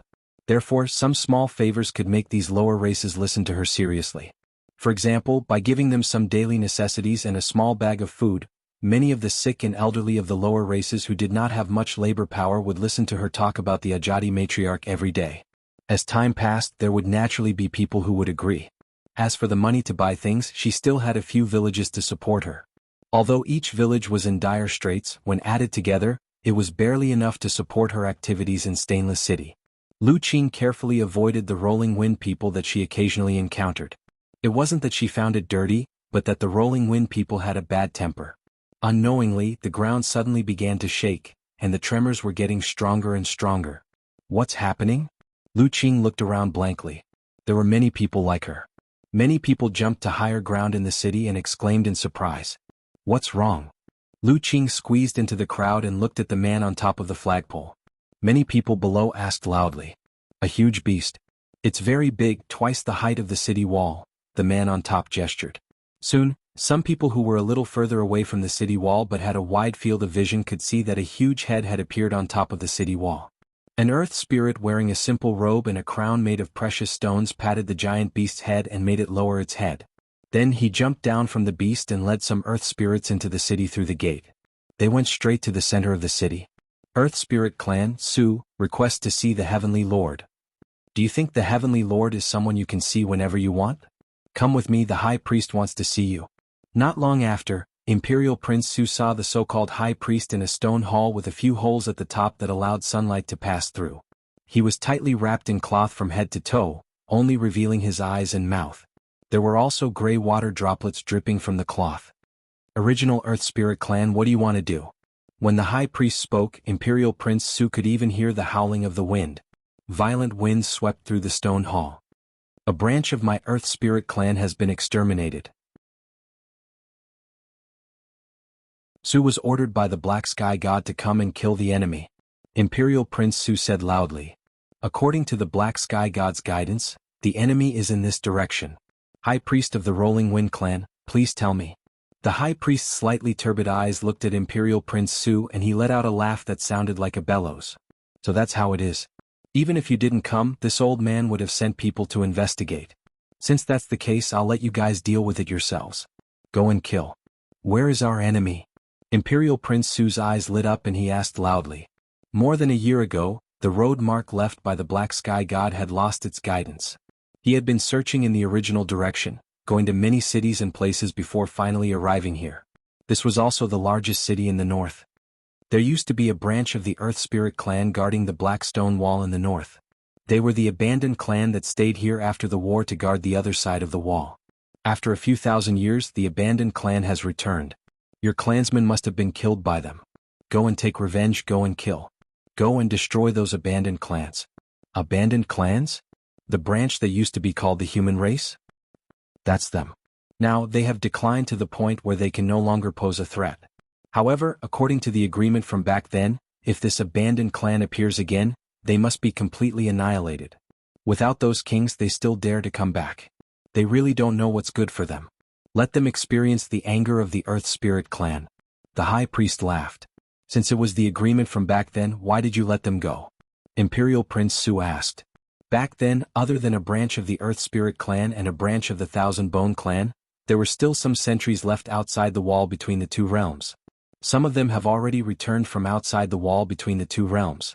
They first went to where the God of Six Gods is, then sent a message here. My Rolling Clan also just learned about it.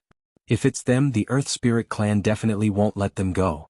After Su heard about the enemy's message, he wore a cruel smile on his face and strode out of the main hall. The high priest laughed like a bellows and then soaked himself in the pool, no longer paying attention to this matter. The Earth Spirit clan, which had a powerful giant beast and a secret symbiosis technique, was definitely not something that the abandoned clan, who had lost their king and had stayed outside the wall between the two realms for thousands of years, could resist. In this way he could save himself the trouble of mobilizing his troops and rations. Lu Qing didn't stay in the city for too long before he felt the same tremor again. However, this time it was far away. This direction is at Luoyuan village. Why would such a powerful giant beast go there? But the high priest said that if there's an abnormal situation, I have to report it to him. Lu Qing thought for a moment, then returned to his room. He moved a piece of soil at the foot of his bed and took out a palm-sized metal cylinder. He first took out 3 antennas, then pressed a few buttons. Primary Priest Lu Qing? What's the matter? A woman's voice came from the other side. Lu Qing remembered that it was the officiant beside the high priest. Today, some Earth Spirit clan members and very large giant beasts left Stainless City and headed north. The high priest said that if there's such a situation, I have to report it to him. After she finished speaking, she felt as if time had stopped for a moment. She couldn't even hear the other side's breathing. Then a slightly different voice came. You've worked hard. Do you know how many Earth Spirits there are, what kind of giant beasts, how many, and which route they took? I don't know. I'll go ask around. Someone should have seen them at the city gate. The route they took was in the direction of Luoyuan village. Then Lu Qing was a little worried. Will the gray thorns in the village be all right? They'll be fine. After saying this, the officiant encouraged him again and hurriedly turned off the radio.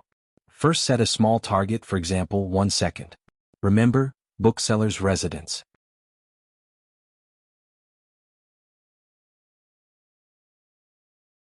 Chapter 1195.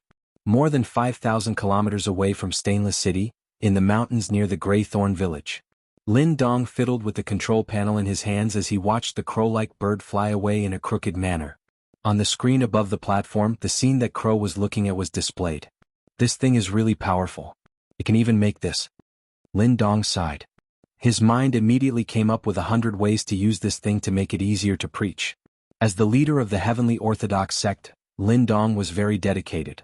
Just like how a forensic doctor would always think about where to dissect a person. Doctors would always think about what was wrong with a person.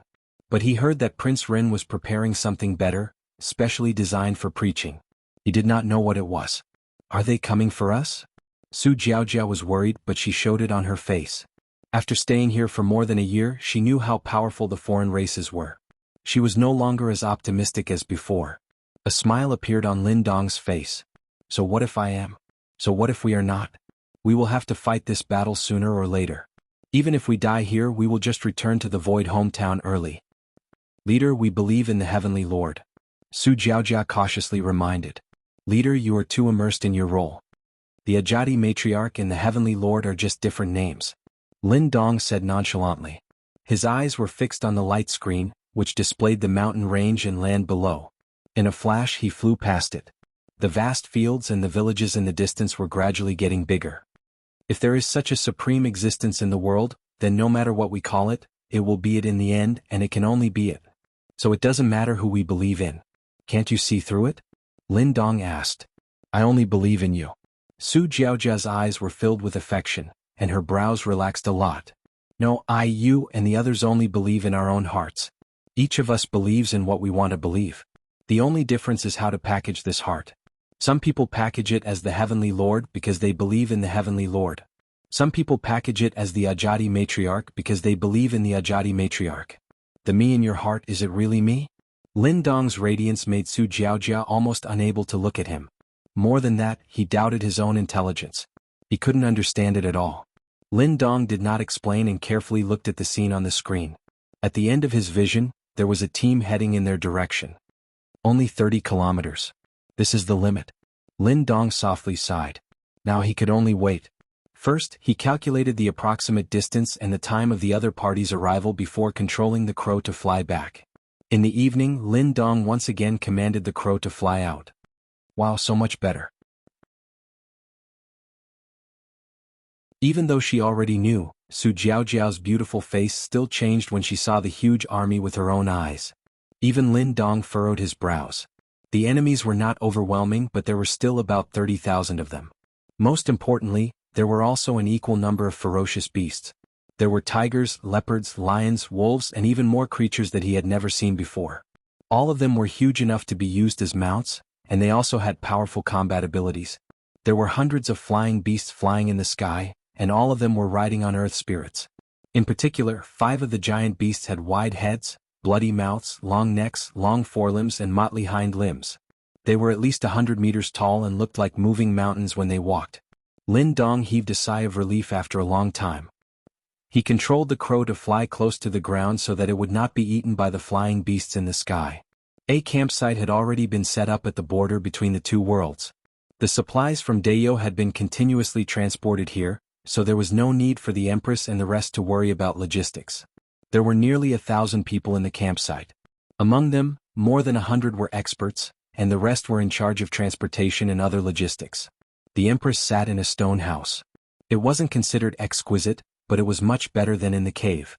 Your Majesty, something has happened. A lady walked in quickly with a pale face. The Empress glanced at her and didn't know what kind of news made her behave like this. However, there was another thought in her mind. Hong Xian's strength is sufficient, but she lacks experience on the battlefield. If she fights with the foreign races in this state, I'm afraid she won't survive. Tell me what's the matter? News. Chief Lin sent news that the Earth Spirit Army is attacking. Hong Xian's forehead was dripping with sweat. No matter how ignorant she was, she had heard about the strength of the foreign races from other people. Previously they had surrounded the foreign races and bullied the weak. More than 100 Spirit Wheel or Cardinal Heaven experts besieged a few foreign experts and many ordinary foreign races. Even so, there were often casualties. Now that they heard that the foreign races were attacking, they immediately panicked. The Empress didn't say a word. She poured herself a cup of wine, drank it, and asked, "Where are they? How many people? How strong are they?" Near the village of the Grey Thorn race to the north. There are 30,000 Earth Wheel experts and 30,000 ferocious beasts of varying strength. It is estimated that they will arrive in 10 days at most. If they speed up, I'm afraid that the vanguard will arrive in 5 days. 5 of the beasts are at least advanced longevity heaven experts and the rest are unknown. Hong Xian quickly poured out the news from Lin Dong.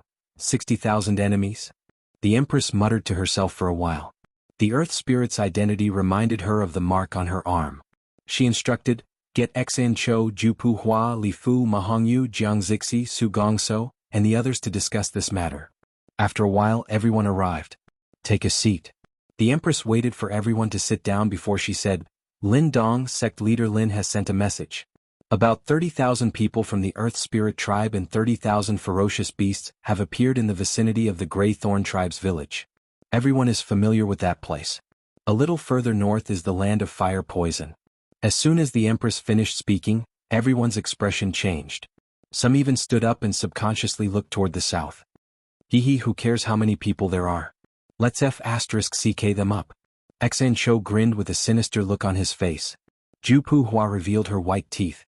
Her whole body was surging with fighting spirit and a bloodthirsty aura. On the other hand, many great Xia experts frowned and pondered. Although there will be a battle sooner or later, they came faster than expected. Li Fu frowned. "We still need time," Jiang Zixi said. However, no one knew how much time it would take. After all, they were too few in number. "That's right, we need time," the Empress agreed. Not only did they need time, but Renbaqian also needed time. Each of these people was a precious seed that couldn't be wasted here. Your mission is to improve your strength and grow to the point where you can play a role in a top-notch battle. Don't die at the Wall of Two Worlds before you grow up. After speaking, the Empress looked around and said resolutely, "Give up here for now and lure them into the 60,000 mountains." The 60,000 mountains were extremely vast. As long as they were slightly off to the side, they would be able to get away from the supply routes and the aboriginals. In the meantime, they would use various methods to weaken the enemy. When they were weakened to a certain extent, they would be wiped out in one fell swoop. Not only could it reduce casualties, but it could also buy more time. In addition, find an opportunity to capture some alive, the Empress said after some thought. Renbaqian hadn't left any alive before, but he was very interested in the method of sharing life with the Earth Spirit.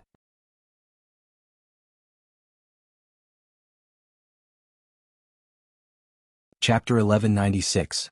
They're here so soon. Rinpoche sat in the palace, looked ahead, and was slightly distracted. It seemed that since the trip to the 60,000 mountains before the wedding, the shadows of the foreign races had been covering the sky of the human race. It had been almost 17 years since then. However, the human race was still not ready. The enemy this time wasn't considered strong. After all, it was only a middle-level race, but it wasn't weak either. In fact, it was far stronger than the current strength of the human race. However, Rinpoche wasn't too worried. As long as they were led to the 60,000 mountains and the weak earth spirits were eliminated through various methods, the remains of the human emperor should be enough to sweep the battlefield. It was a good opportunity to test the strength of the remains of the human emperor. After all, this was the greatest trump card at present. Only by testing it would he know the upper limit of its strength. What distracted him was the descendants of this group of earth spirits. The matter of the human race had been exposed to the foreign races. When there was no news of this group of earth spirits, more foreign races would come. Fortunately, he had arranged for Lin Dong and the others. If everything went well, they should be able to buy a lot of time. In fact, it was pretty good to bring the Empress and Honeysuckle back to Earth. Life was convenient and technology was advanced. At worst, they could migrate to the Triangulum Galaxy after a few decades. Although the Thunder Barbaric Kings were powerful, they were much easier to deal with than the gods of the foreign races. If there was enough time, he could bring a lot more people back. After thinking about this, Rinpoche came back to his senses, grinned, and extinguished this thought. Although this was the Empress's country, he had watched it grow step by step. This was where his blood and sweat were. Although the foreign races were powerful, who could say for sure that they would win until the end? Just in time to measure the strength of the foreign races and get the symbiotic technique of the earth spirits. Rinpoche looked quite calm. He wasn't excited or full of fighting spirit. This was just a small interlude. If he couldn't even beat these earth spirits, he would just go to sleep. Qing Yuan and Hong Luan were peeking at Rinpoche's expression from a distance. They were impressed to see that he was only slightly distracted and then calmed down as if nothing had happened. Everyone in the palace could see how hard Rinpoche had worked over the years. Ask Qinglian to come to the palace. She is the sword master of Great Xia, who is now teaching mathematics at the college, Rinpoche ordered. Yes. A moment later he saw Qinglian, who looked much more mature than before. Unlike the Empress, who had hardly changed over the years, even without the jade embryo, the speed of her aging was still very slow. In terms of lifespan, a sword master's lifespan was similar to that of an ordinary person who had never cultivated. In fact, due to using the spirit sword too many times, their lifespan was even shorter than that of an ordinary person. I remember that you once said that there was a poisonous healer in the imperial court. His words always come true in reverse. Rinpoche asked. After conquering more than half of the territory, Su Qing's volunteer army was finally unable to advance any further. The appearance of a heaven-opening earth domain expert in the Great Xia royal family made no one dare to enter again. It was just that the expert from the Great Xia royal family was under some kind of restriction and could not travel far. Thus, the two sides reached a stalemate, and Su Qing established the Emperor's court. Only now did many people realize that Su Qing had many connections with the previous dynasty. The name of the Emperor's court also came from this. Your Highness, you must be referring to the current Marquis of Su Nation, Su Yu. Qing Lian immediately knew who he was referring to. It's him. Can you invite him over? Rinpoche asked. He didn't pay much attention to the Emperor's court, nor did he have the energy to pay attention to the matters of the outside world. I'm afraid it will be very difficult. Su Yu is greedy, lustful, and afraid of death. He won't be willing to leave his gentle home. He will definitely not come to Dayo. Qing Lian smiled when she mentioned Su Yu. Such a person actually joined the volunteer army? Rinpoche found it rather interesting. With a knife on his neck, he has to agree whether he wants to or not. If Qing Lian didn't say it, few outsiders would know that the world-famous military counselor actually joined the army in this way. He has to come whether he wants to or not. It's not up to him. Make a trip yourself. I will ask the Department of Inspection to send some experts to accompany you. Get up early and set off overnight.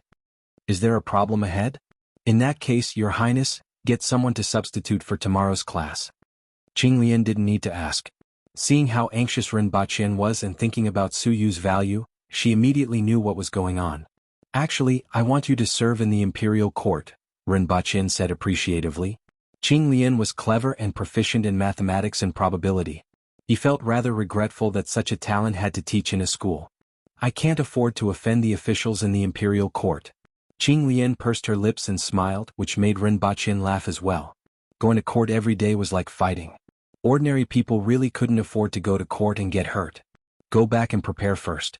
I will arrange for a carriage to go with you later. Rinpochen dismissed Qing Lian and thought about the Bichi again. However, the Empress wasn't around. With its speed, not many people could catch it. If he provoked its temper, he was afraid that he would be the first to be unlucky. Hence, he gave up on the idea. He only hoped that Su Yu's ability would be of great use.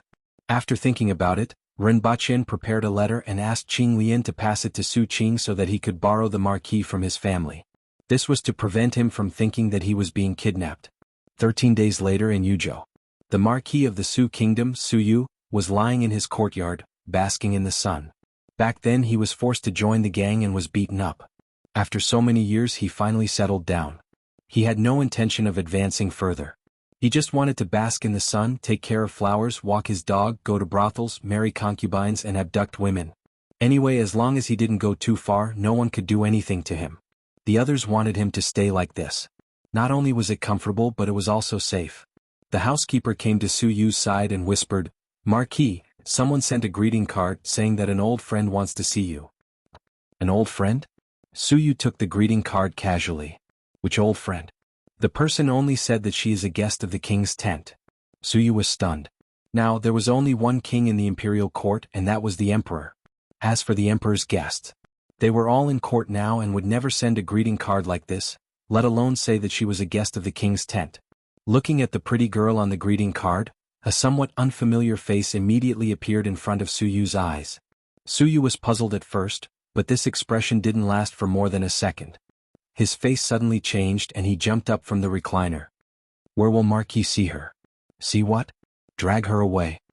After saying this, Su Yu didn't even change his clothes and ran to the back door as if his buttocks were on fire. "Ask Mr. Wu and Mr. Lu to come quickly. It's nothing good. We can't afford to offend them. We'd better hide quickly." "Marquis, where are you going in such a hurry?" Mr. Wu looked like a scholar in his 50s, while Mr. Lu was an old man. Both of them were at the earthwheel level. When Su Yu reached the back door, they had already caught up. "Don't ask too much. Follow me." Su Yu looked nervous. The two of them were a little suspicious. What was wrong with the usually unshakable Marquis today? It looked like he had encountered a formidable enemy. But this was the Marquis's residence. How could there be a formidable enemy? "Marquis, where are you going in such a hurry?" Su Yu, who had just pushed open the back door, heard this again. He immediately raised his eyebrows and said, "I told you not to." Then he suddenly shivered. This woman's voice was vaguely familiar, but it definitely wasn't the voice of the mansion. He could even hear the voices of the 38 concubines in the mansion with his ears closed. He turned his head and saw a woman with a wide forehead, a slightly big mouth, and glasses standing not far away, looking at him with an amused smile. "I haven't seen you for a long time. I didn't expect you to run away as soon as you saw my visiting card. Do you hate me so much?" "Miss Qing, I haven't seen you for a long time, but I have something urgent to do." Su Yu's forehead immediately dripped with sweat. He wasn't afraid of Qing Lian, but Qing Lian, who had been away from the imperial court for 10 years, was definitely up to no good. Moreover, Qing Lian was a spirit wheel sword master. If they met, it would be difficult for him to reject her. Therefore he couldn't meet her. He didn't expect her to run away. "No matter how anxious you are, it won't last long." Qing Lian chuckled. "Marquis, why don't you let me finish? Can I not listen?" "No." Qing Lian's face was stiff. "How dare you? Who are you?" Mr. Wu and Mr. Lu didn't sense any martial aura from Qing Lian. If they didn't show off now, when would they? Although she and Marquis seemed to be old friends, they couldn't miss this opportunity. Then, a tall figure suddenly appeared above their heads. "Don't kill them," Qing Lian said unhurriedly just before the big hands pressed on their heads. The two escaped with their lives, but they couldn't escape the fate of being pressed to the ground. As for Su Yu, he knew from the beginning that the two of them were no match for Qing Lian. He also knew the huge difference between a spirit wheel and an earth wheel. He even gave up the idea of escaping and stood there with a conflicted face. After a while, he said in despair, "Speak. Her Highness invites you to come with her." Qing Lian approached him step by step, as if stepping on his heart. This time Su Yu really had no desire to live. "Do I have a choice?" "No. I'm a dignified marquis." Her Highness left a letter for the previous king. If you don't want to cause any chaos, I can give you 15 minutes to arrange it. This time Su Yu's face was not only lifeless, but also deathly pale. Are you leaving a will for her? Marquis, you are thinking too much. Do I need to go through so much trouble to kill you? How long will she be back? I don't know.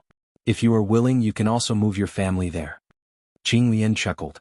These were Ren Baqian's original words.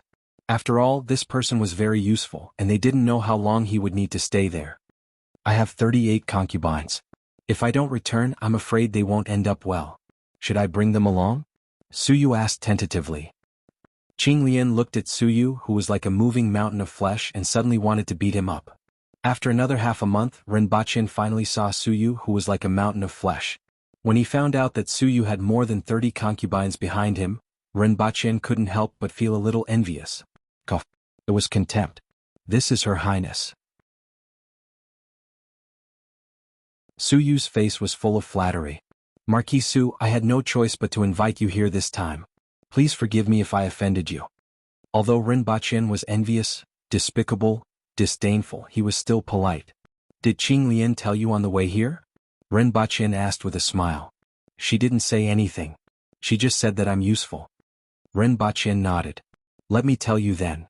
He then explained the general situation to Su Yu. Su Yu's eyes widened. This matter is a bit big. Why haven't you heard about it? Su Yu was horrified. It's a big matter, and ordinary people won't benefit from knowing about it. Instead, it will cause panic. Ren Baqian waved his hand. Even if it was Great Xia and the imperial court, as long as they didn't drag him down, he couldn't be bothered with them.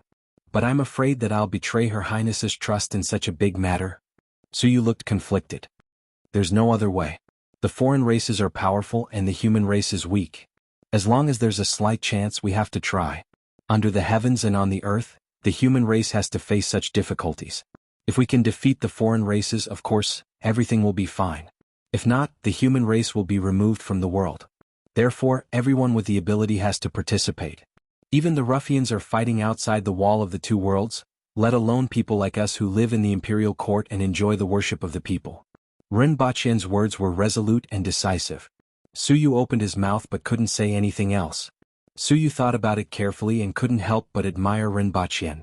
Dayo had been preparing silently for so many years, and the Aboriginals had been guarding the south for so many years to fight the foreign races with all their might. Unlike the battle between the imperial court and Great Xia, this was a battle that truly carried the fate of the human race. A marquis like him didn't even know about it. Forget it, I'll sell these few hundred kilograms of meat to Her Highness. Su Yu's small eyes were shining at this time. He didn't look like the cowardly and ingratiating person anymore. He was no longer the Marquis Su who was waiting to die in the Marquis's residence.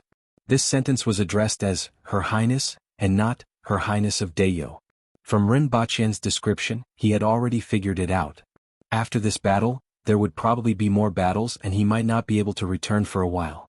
If Dayo was defeated, it would be useless to return. If Dayo won, there would be no point in returning. Of course, the premise was that what Ren Baqian said was true. However, even though this matter was shocking, he believed that Ren Baqian didn't come all the way here just to tease him. Su Yu could become the military advisor of the volunteer army not only because he was a top-notch toxic healer.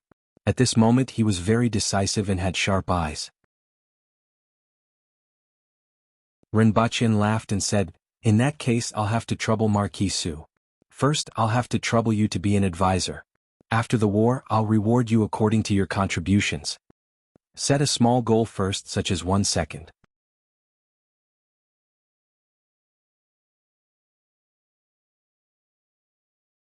Chapter 1197. Time before Qing Lian found Su Yu.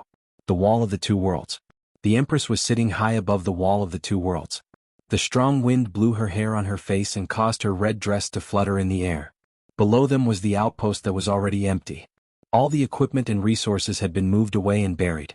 Ren Baqian didn't know if they could hide from the strange beasts, but they wouldn't be able to use them even if they found out. Within the Wall of the Two Worlds, there were two rather obvious paths. One of them was already there and had been created over the years. The other one was a very obvious false path when they retreated. In addition, there was a rather hidden path along which all the people retreated. Of course, this path was also a smokescreen. Or rather, it was the path that the enemy wanted to take. The Empress fiddled with the screen in front of her and saw a black line in the distance. The shrill cry of a bird came from the sky. They're coming. The Empress looked up and could already see a few small dots in the sky. She grabbed the bone bow beside her, flipped over, stood up, and knocked an arrow. The air was cut in front of the Empress. There was a ripping sound that sounded like a piece of cloth being torn apart. Then there was another sound. The black dots dancing in the sky in the distance exploded into clouds of blood. The Empress shot 16 arrows in a row and shot down all the enemies within her line of sight. However, that was all. After observing for a while, the enemy didn't seem to have any reaction. No flying mounts continued to rise into the sky, and no one left the team to speed up. Are they looking down on us? The Empress thought as she drank a mouthful of wine from the bottle. Tun tun tun. Ha. The Empress let out a long breath. Soon, the dots at the edge of her line of sight became bigger and bigger, and the ground trembled every moment. This continued until the Empress saw the 5 terrifying giant beasts that were 100 meters tall. They are indeed big guys. The energy reaction is 200,000? The Empress wore an energy detector on one of her eyes. It's a little scary, the Empress thought to herself. However, the other party definitely wasn't that strong. Otherwise, the Earth Spirit wouldn't be a mid-tier race. It should have something to do with their huge bodies. The energy inside such a huge body isn't something that a human body can compare with. They definitely aren't fast, the Empress continued to speculate. That was good news. Their speed was not fast, which meant that they would not be able to escape when the nuclear bomb exploded. These guys with the greatest energy reaction and the greatest destructive power were actually the easiest to deal with. I don't know if there are any outsiders who share the same life as these big guys. If there are, they must be important people. If we blow them up like this, we might even get a buy one get one free. After all, this kind of giant beast's life force must be extremely strong. If an Earth Spirit shared its life with this kind of giant beast, it would almost be an unkillable monster. Half a day later, the Earth Spirit clan's army finally arrived 2 miles away from the Wall of Two Boundaries. Imperial Prince Su looked at the completely empty camp in front of him and then raised his head to look at the red shadow at the top of the wall between the two realms. Human race. Imperial Prince Su's voice rumbled through the sky like thunder. Hairy monster. The Water Empress looked down at the Earth Spirit clan and replied.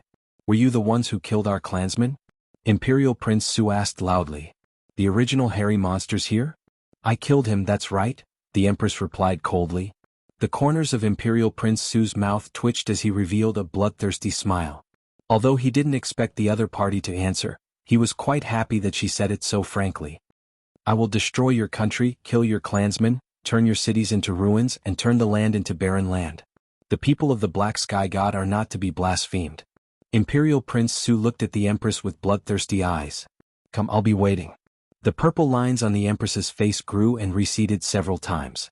She suppressed the desire to fight in her heart, picked up a black box by her feet, and threw it with all her might. It shot behind the other party like a sharp arrow. Her other hand had already calmly picked up the remote control. 200,000 tons as a greeting gift, the Empress said softly. What is this?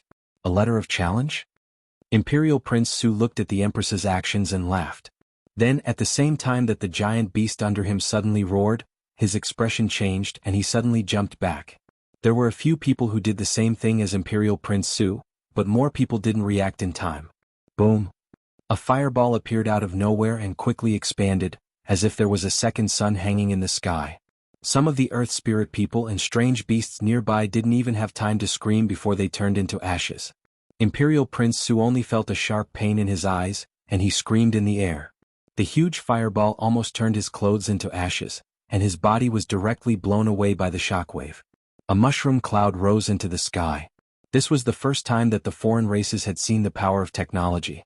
Roars and roars sounded one after another.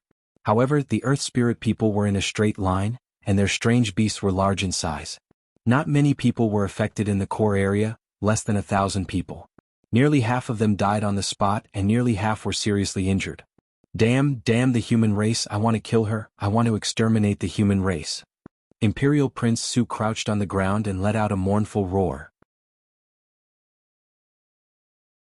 He originally came with a heart full of fighting spirit and wanted to kill the enemy who hurt his clansmen.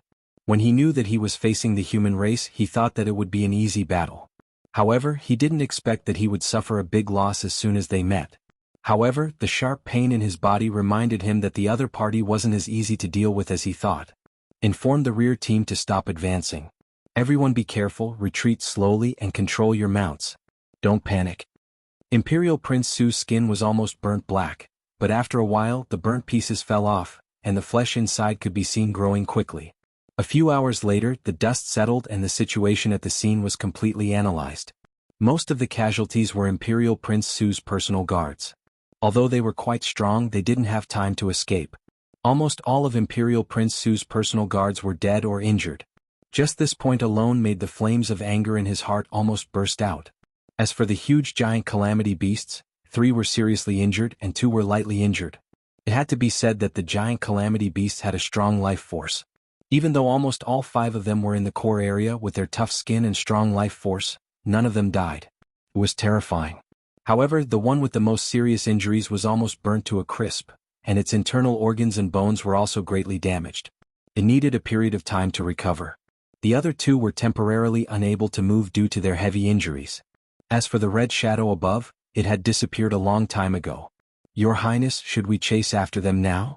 All of the earth spirits were filled with anger and wanted to slaughter the human race right now. Have the flying mounts expand the search area, rest for a night and set off tomorrow. Imperial Prince Su opened his eyes and gritted his teeth. Right now he felt that everything he looked at was illusory. That woman should be the strongest person in the human race. I don't believe that she can use such a powerful technique in a short period of time. We must catch her, send her to the altar, and let her suffer endless pain.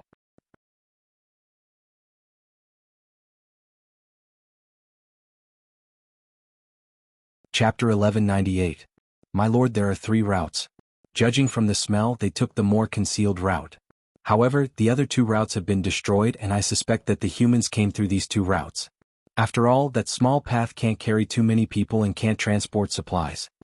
The Earth Spirit's mount was a pangolin-like creature with an extremely sensitive sense of smell. If the Aboriginals hadn't destroyed the original route in advance and used some tricks, the route would have been confirmed by now. Where did that woman come from? The Sage King asked angrily. Although he wasn't dead, he was in a miserable state. A large amount of hair had fallen off, his body was festering and he was vomiting blood. This was a constant challenge to his nerves. It's that concealed route. The rest of you will split into 2 and follow those 2 routes. If one of them is fake, then the distance won't be too far. After confirming the authenticity, we will move forward together. Also, transfer 100 flying soldiers and 2,000 light elite soldiers to follow me. King Xian said angrily. My lord, there's no need to say more. It's just a woman. Even if she has helpers, the combat power of the abandoned races is far inferior to ours, King Xian said coldly. He tapped his chest lightly with his thick finger, and there was another twitching pain. Most of his chest was festering and it kept collapsing and growing. Their shared life force caused them to suffer more pain when they were exposed to the nuclear radiation. However, this was only temporary. After one night, King Xian estimated that it would take a week for his injuries to recover. Oh? Have they split up? The Empress sneered as she looked at the image on the screen. Although the people had been evacuated, they still made a lot of preparations in that area. In particular, some of the microsurveillance equipment was very difficult to detect. However, the disadvantage was that the signal couldn't be transmitted far. Fortunately, the hidden signal relay equipment hadn't been discovered yet. Even if it was discovered, it didn't matter. As they moved forward, there were other relay equipment ahead. How long until the landmines arrive? The Empress asked through the radio. The first batch has arrived at Aching Valley. It is estimated that it will take about 3 months to reach the designated location. How are the enemies? How was the effect of the nuclear bomb yesterday? 3 of the giant beasts were seriously injured and are recuperating at the Wall of Two Worlds. We need a larger yield. A 200,000-ton yield should be enough to kill them. As for the enemy leader, he's very sensitive to danger. He's only injured but not dead, so he's still with the army. Besides, it won't be so easy next time. It doesn't matter. We threw it this time. Next time we can bury it in the soil and put it in the water. Ren Baqin chuckled. It wasn't easy to throw a nuclear bomb in front of the other party, but it was too easy to place it in the path that the other party had to take. Let's lure them deeper and buy as much time as possible. I will have them set of traps and kill of the earth. Well, I will allocate a batch of 4th grade and 3rd grade crystals to your majesty. The following days will depend on your majesty, Rinpoche said. He felt a little helpless because he couldn't help much with this kind of matter. Even the origin crystals were the only batch left. Rinpoche said, I will send a batch of 4th grade and 3rd grade crystals to your majesty. The next few days will depend on you. Seeing Rinpoche's expression, the empress said in a relaxed tone, Don't worry. It's just an earth spirit. The earth spirit didn't pose too much pressure to her. Even if she wasn't as strong as them, it wouldn't be a problem for her to leave. Moreover, there was the remains of the human emperor. The black sky god and the heavenly masters behind the earth spirit were the real targets. Both sides communicated for a while, informed each other of the situation and cut off communication. The empress walked into the belly of the mountain and looked at the dozens of people hiding there. These people were big shots among the human race, but they could only hide here. Being weaker than others really made people feel helpless and resentful. She opened a map that included nearly a quarter of the 60,000 mountains, which was also the result of many years of exploration. Next you will head here. Your destination is the Gem Lake, the Redwood Valley, and the Burial Mountain. You need to make it look like you are going to stay there and pass through them. However, be careful because these 3 places are very dangerous. The strength of the ferocious beasts in the 60,000 mountains is at most a cardinal heaven expert. However, some areas created by heaven and earth are completely dead compared to the strength of the creatures here. Even Li Fu would be in danger if he accidentally entered. The empress drew a zigzag line and then drew circles on 3 locations. Bring Roar with you. When you reach these 3 areas, you can use it to dig a hole and leave. Outside of these areas, you still have to evacuate normally and don't deliberately leave any clues for them. They will catch up. Roar was the Roar Emperor, but the empress felt that its wretched appearance wasn't worthy of the word emperor. Your Majesty, then you, the empress waved her hand and said, I will keep a distance and watch them. With my speed, they won't be able to catch me. Don't say silly things like staying behind to accompany me. If anything happens, all of you will be a burden. The empress's words made Hong Xian's face turn red. Study the map again and set off in a while. Oh? You found me? After everyone left, the empress stood on top of a big tree. The corners of her mouth twitched slightly, revealing a cold smile. She drew an arrow and put it on the bow. The air parted like water. In the distance, a 2-headed dove exploded into a rain of blood. Following which, the empress shot down 2 more flying beasts that were within range before she left unhurriedly. She was dressed in red and looked like a fiery red elf in the mountains. After that, the earth spirit finally arrived. Damn it, bastard. King Xian vented his anger and punched the air. A tall tree in front of him, which required 3 people to wrap their arms around, exploded into countless pieces. Chase. After chasing for 3 days, the anger in the Sage King's heart burned even brighter. He clearly knew that the other party was there, but she was like a shadow that he couldn't even touch or see. Instead, the flying mounts that he sent out to search for her suffered more than 10 casualties. How does she know our movements so well? Even the experts that we secretly sent out were all evaded by her. King Xian was still puzzled. If this goes on, she will always lead us by the nose. It's better to meet up with the army and go straight to the human nest so that she can't escape. The empress sat on a branch and looked at the image in front of her. The army of the earth spirit began to stop and she began to think. They want to retreat so soon? This is even faster than expected. This enemy general was first angered and divided his troops. In just a few days he has become hesitant. It looks like he is a hot-tempered and rash person, but he is also indecisive. We need to add some fire.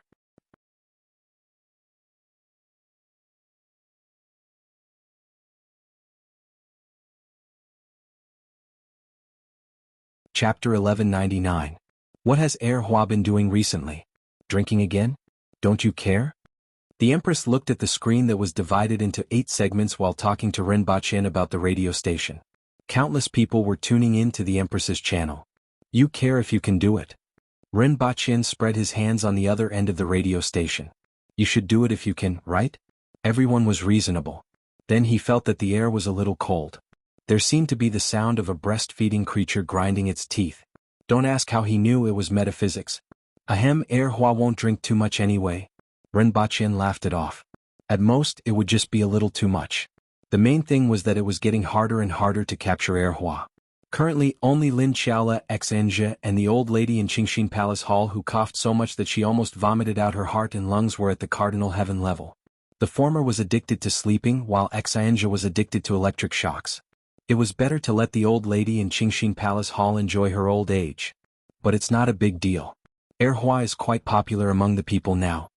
Ren Baqin said after some thought. Erhua often appeared on the streets and was the easiest member of the royal family for ordinary people to see. Of course, there were only 3 members of the royal family, excluding the 2 emperors who had disappeared and his brother-in-law who had also gone missing. In addition, Erhua was straightforward and chivalrous, so he had a good reputation among the people. Forget it. The empress rubbed her forehead. She couldn't care less and sometimes felt helpless. However, no matter how she looked at it, Erhua was a small matter. They are here. The empress glanced at the movement on the screen and smiled. Be careful, Rinpoche warned. I know, but we have to give them some hope. We have to pay more attention to the other side. The empress ended the call and looked at a group of about 500 earth spirits leaving the campsite on the screen. She deliberately left some traces so that the birds in the distance could see where they were landing and acted as if they hadn't noticed them. As expected, the other side took action. Unfortunately, it's not time yet. The empress felt a little regretful. Ever since she was born, she had never lost. She hated losing. She packed her things in her bag, only left a single chip energy detector on her left eye, and closed her eyes to rest. 6 hours later, it should be about time. The empress listened attentively. After a while, she suddenly heard a faint sound. It sounded like a small nocturnal animal crawling through the grass. Here it comes. The empress suppressed her desire to fight and continued to listen. After a while, she suddenly drew her bow and shot an arrow at the entrance of the cave. He burst out of the cave in an instant. Kill her. A figure shot toward the empress like a cannonball, clearly intending to knock her back. Just as the empress approached, she could already feel the sharpness of a sharp blade. It was as if the person who had collided with her wasn't a person, but a saber, a spear, or a sharp blade. Suddenly, a purple glow flashed on her face, and purplish-red veins covered her entire face, making her fair face look somewhat mysterious and wild. At the same time, a tall silhouette appeared behind the empress. However, the silhouette was very faint, and one couldn't see its appearance clearly. They could only tell that it was a person. His fists were like guns and cannons as they smashed into the man's body. The man exploded into countless bloody foams in midair, but more figures pounced on him. The empress rushed out of the cave, stepping on blood and flesh, and felt a huge threat falling from the sky. A huge palm that occupied a radius of more than 10 meters pressed down from the sky. Boom. The entire entrance of the cave was flattened by this palm. The empress's hair was slightly disheveled. She looked up and saw a greenish-black arm extending from the void behind the palm. Black Sky God? Is there really a god? This thought emerged in the empress's mind. Her body didn't stop moving and she continuously kicked her surroundings, causing bloody foams to explode around her. If you call yourself a god? The empress didn't hide her contempt. The power of the other party's palm was astonishing, and it seemed to have wiped out half of the mountain with just a casual swipe. However, what surprised the empress even more was that the other party attacked from the void. Otherwise, in terms of power, it wouldn't even be comparable to a nuclear bomb. If this was a god, then the humans on Earth could have called themselves gods long ago. According. Death. A deafening roar came from not far away. The earth was shaking. The Sage King was running on the ground, and the ground undulated like water. An angry voice came from the void. Boom. The Empress collided with the Sage King who was running wildly. The Empress flew backward, spat out a mouthful of blood, and then disappeared into the night. The Sage King's arms exploded, but his flesh kept wriggling, and after a while, a new pair of arms grew out. For insulting the gods, I will definitely exterminate all of you humans. I will grant you the most painful death to appease the anger of the Black Sky God. Ha! In the night, the Empress flipped in the air, stepped on the air, and leaped a few hundred meters away. She only sneered when she heard the angry roar behind her. Enough acting. The Empress shook her hands, felt her chest churn, and spat out another mouthful of blood. Luring the other party over was the original plan, and getting injured was also part of the plan. Originally, she only wanted to deliberately get injured so that the other party would pursue her relentlessly. However, it seemed that the effect was better than expected. The only thing that puzzled her was what exactly was the Black Sky God. She had seen it very clearly. It was as if a hole had been torn open in the air, and an arm had stretched out from it. Interesting. If I catch one, that guy will definitely like it. Can I cut it into pieces? The Empress spat out a mouthful of blood and felt much better. The leader of the Earth Spirit clan wasn't very strong. He was only slightly stronger than the Empress. At most, he was at the peak of longevity heaven, and his fighting ability was even worse.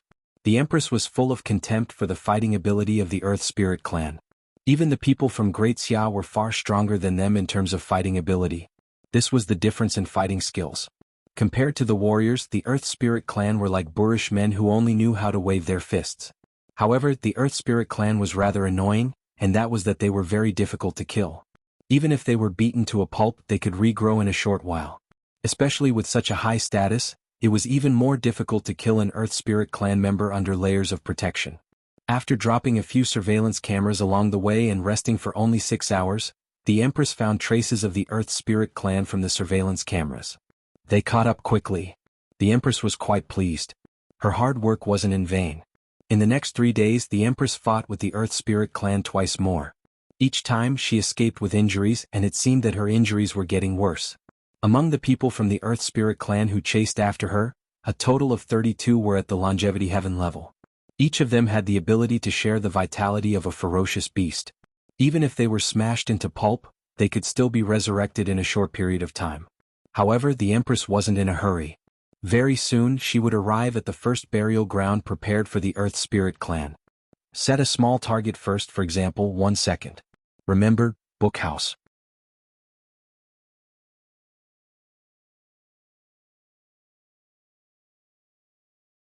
Chapter 1200. The Gemstone Lake was half a month's journey away from the Wall of Two Realms. But the Earth Spirit and the Empress took 8 days to get there. The lake was just like its name. It was like a sapphire embedded in the green earth. Within 100 miles of the lake, there was endless green grass. Countless creatures lived there. She went around from the side. She's at most half a day's journey away from us. This lake covers an area of 100,000 acres. It should be enough for everyone to eat a few meals. There aren't any powerful creatures around, an Earth Spirit reported. Okay, let's rest here. 2,000 Earth Spirits and their mounts passed through the grass. They soon alerted the owner of this place. The Yong. It was a creature with a mouth full of fangs. It had a slender body and short brown fur. It looked like a gopher. Tisk, these little things are fierce. They aren't even enough to fill the space between my teeth. The Earth Spirits looked at the ferocious Yong that stood up from the bushes. It was less than half a meter tall, but it was bearing its fangs. After all, most creatures like beautiful environments. The Gemstone Lake and its surroundings were like that. They felt relaxed to have a place like this to rest while they were chasing their enemies. After a while, some of the Yong around them were eaten by the beasts. After all, the scattered Yong in front of 2,000 beasts were like elementary school students facing 2,000 fully armed soldiers. They were weak and powerless. No one thought much of it. 10 minutes later. There seemed to be more of those little things, an Earth Spirit said with a smile. These little things move in groups. It looks like there are many of them around here. But that's good. We don't have to find food for them. Many of the Earth Spirit warriors were delighted to see such a scene. 1,000 of them around? Just enough to fill the space between their teeth. 10,000 of them around? Almost enough to fill their stomachs. 50,000 of them around? Finally they could have a good meal. This meal could last them for 3 days. 100,000 of them around? 500,000 of them around? Their field of vision was filled with earthy yellow Yong standing on its hind legs. The faces of the Earth Spirits darkened. Let's go. It was too late to leave now. Within his field of vision, those little yellow things looked as if they were growing out of the soil, densely packed everywhere. The air reeked of unease. As it turned out, although these little things did not grow out of the soil, they had drilled out of the soil. The Gemstone Lake was their hunting ground. The large number of fish in the lake allowed these Yong to reproduce without restraint, and they firmly guarded this area. What would 1,000,000 Yong beasts look like? How did it feel to face 1,000,000 vindictive, iron-headed, and ferocious men? Even the Sage King felt his scalp go numb. Following the mournful cries, the earth seemed to surge with earthy yellow waves. Countless Yong beasts, also known as Yong beasts, pounced on the Earth Spirits fearlessly. Charge out. A ferocious beast slapped a Een beast to death and bit another, but very quickly, a second and third beast bit its body. As long as it was bitten, it would not let go. One of the beasts let out a blood-curdling screech as its entire lower abdomen was cut open and its intestines and organs were all pulled out. These little things were a little cute when they were quiet, but when they erupted with astonishing lethality and extremely sinister fighting style. Specialize in the bottom 3. Moreover, a considerable proportion of these young beasts were at the Kismet Heaven level, and there were even Cardinal Heaven level young beasts. 2 giant disastrous beasts were running and leaping, and almost every time they landed they would trample a group of young beasts to death. Even though their bodies were covered with these yellow little things, their teeth and claws could do nothing to the young beasts, and a path was made in the earthy yellow sea. However, the other earth spirits were not so lucky. From time to time, some earth spirits were drowned by this yellow sea. There was even a Cardinal Heaven level giant ape that had its anus burst, and its intestines were directly pulled out from its anus. The scene was extremely cruel. Damn it! The Sage King cursed angrily. He pounced and punched the surroundings as if a cannonball had landed on the ground, creating many deep pits. Countless young beasts were turned into minced meat. However, the young beasts did not have the slightest bit of fear, and more fearlessly pounced forward. The Empress sat in the underground cave and watched the scene of the war erupting on the screen. She was watching with great interest. A few winged cavalry warriors had set up camp at this gemstone lake in the past. When she was preparing to retreat, she had thought of this, and now it was indeed effective. Even though most of the young beasts were 4-way heaven level, with a small number of Kismet Heaven and Cardinal Heaven level beasts, as long as there were enough of them, they could cause great trouble for the other party. In particular, the young beasts were not afraid of death. Their fur could absorb force, they were fast, and they specialized in attacking their lower abdomens. Their combat strength was far beyond their level. If there were enough of them, they would be even more difficult to deal with. Even the Empress was not willing to provoke them. The Empress smiled and took out a bottle of wine that was wrapped in several layers of cloth from her bag. Now that the scene was clear, it was time for a bottle of erguoto. She thought about it and stuffed it back. This was the last bottle. It would be good if there was a 4th-dimensional pocket, the Empress suddenly thought. Even if there wasn't a 4th-dimensional pocket, it would be fine if there was a door to anything. The Empress twirled a handful of hair and used the corner of her eye to observe the battle on the screen. She carefully counted her hair. 1 2 1 2 1 2, an odd number. Even if I keep it, I won't be able to grow erguoto. I won't drink more than half a bottle. The Empress happily held the bottle in her arms. There was nothing more delightful than watching from the sidelines while the enemy fought a bloody battle and suffered heavy casualties. If there was, it would be 2 bottles of erguoto. The battle didn't last long. After about 2 hours, the young beasts had chased them for more than 15 kilometers. The Empress took this opportunity to leave. She made a detour and headed in the direction of the Earth Spirits. In just 2 hours, the 2,000 Earth Spirits had lost at least 800, which was equivalent to 40% of their strength. Nearly 20% of the remaining Earth Spirits had lost their mounts. This was the result of the giant disaster beasts opening the way. These young beasts gave the Earth Spirits from afar a big surprise. Damn bastards. King Xian looked at the many Earth Spirits behind him and his face was twisted. He didn't expect to be chased here. In fact, if it weren't for these Earth Spirits, just 2 of the giant disaster beasts would have been enough to flatten the entire area. Useless. King Xian panted and scolded. Then he ordered, "Everyone take a rest and recuperate." However, just as he finished speaking, an arrow pierced through space and blew up his head. Find that woman. The Earth Spirits, who had just taken a breather, suddenly shouted. They had suffered such a great loss because they were chasing after her. However, just as they were out of danger, that woman appeared again. The flesh on King Xian's shoulder wriggled and returned to normal in no time. His body didn't move, and the exploded flesh and blood fell to the ground. Then, another arrow appeared in front of him and blew up his head for the 2nd time. I'll go after her. King Xian, who had recovered, looked ferocious. The veins on his body were twitching. I want to kill her, kill her. Ah!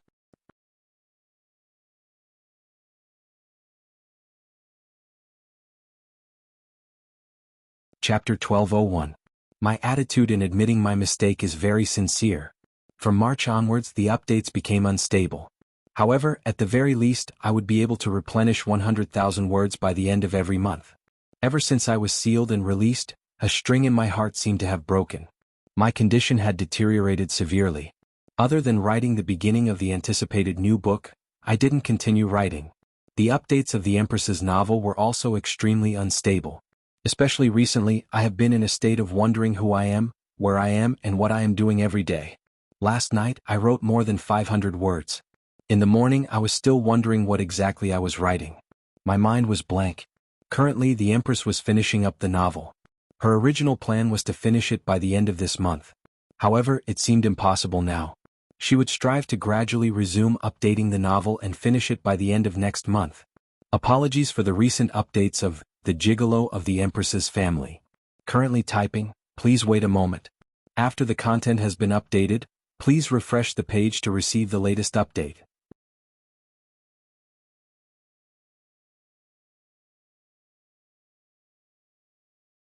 Chapter 1202. Although I rarely communicate with everyone in the book review section or other places, I've always been very grateful for everyone's support. I'm just as worried as you are about whether this book will end badly or not. To be honest, I don't have the experience of finishing this book, and it will be very difficult to deal with the later stages. This is the truth. The original plan for this book was to be less than 3 million words, and the plot was to defeat the 10,000 races. As early as 2 or 3 months ago, I started preparing to wrap things up. However, it was still quite difficult for me to wrap things up. As for the war with the 6 races, how many readers would be willing to read a war plot that was hundreds of thousands of words long? Including me, most readers wouldn't like a war plot that was hundreds of thousands of words long. That's why I didn't intend to drag out the war plot too long from the very beginning. As for when I'll finish this book, I'll decide whether or not to extend it based on the progress of the plot and the updates in the next 2 months.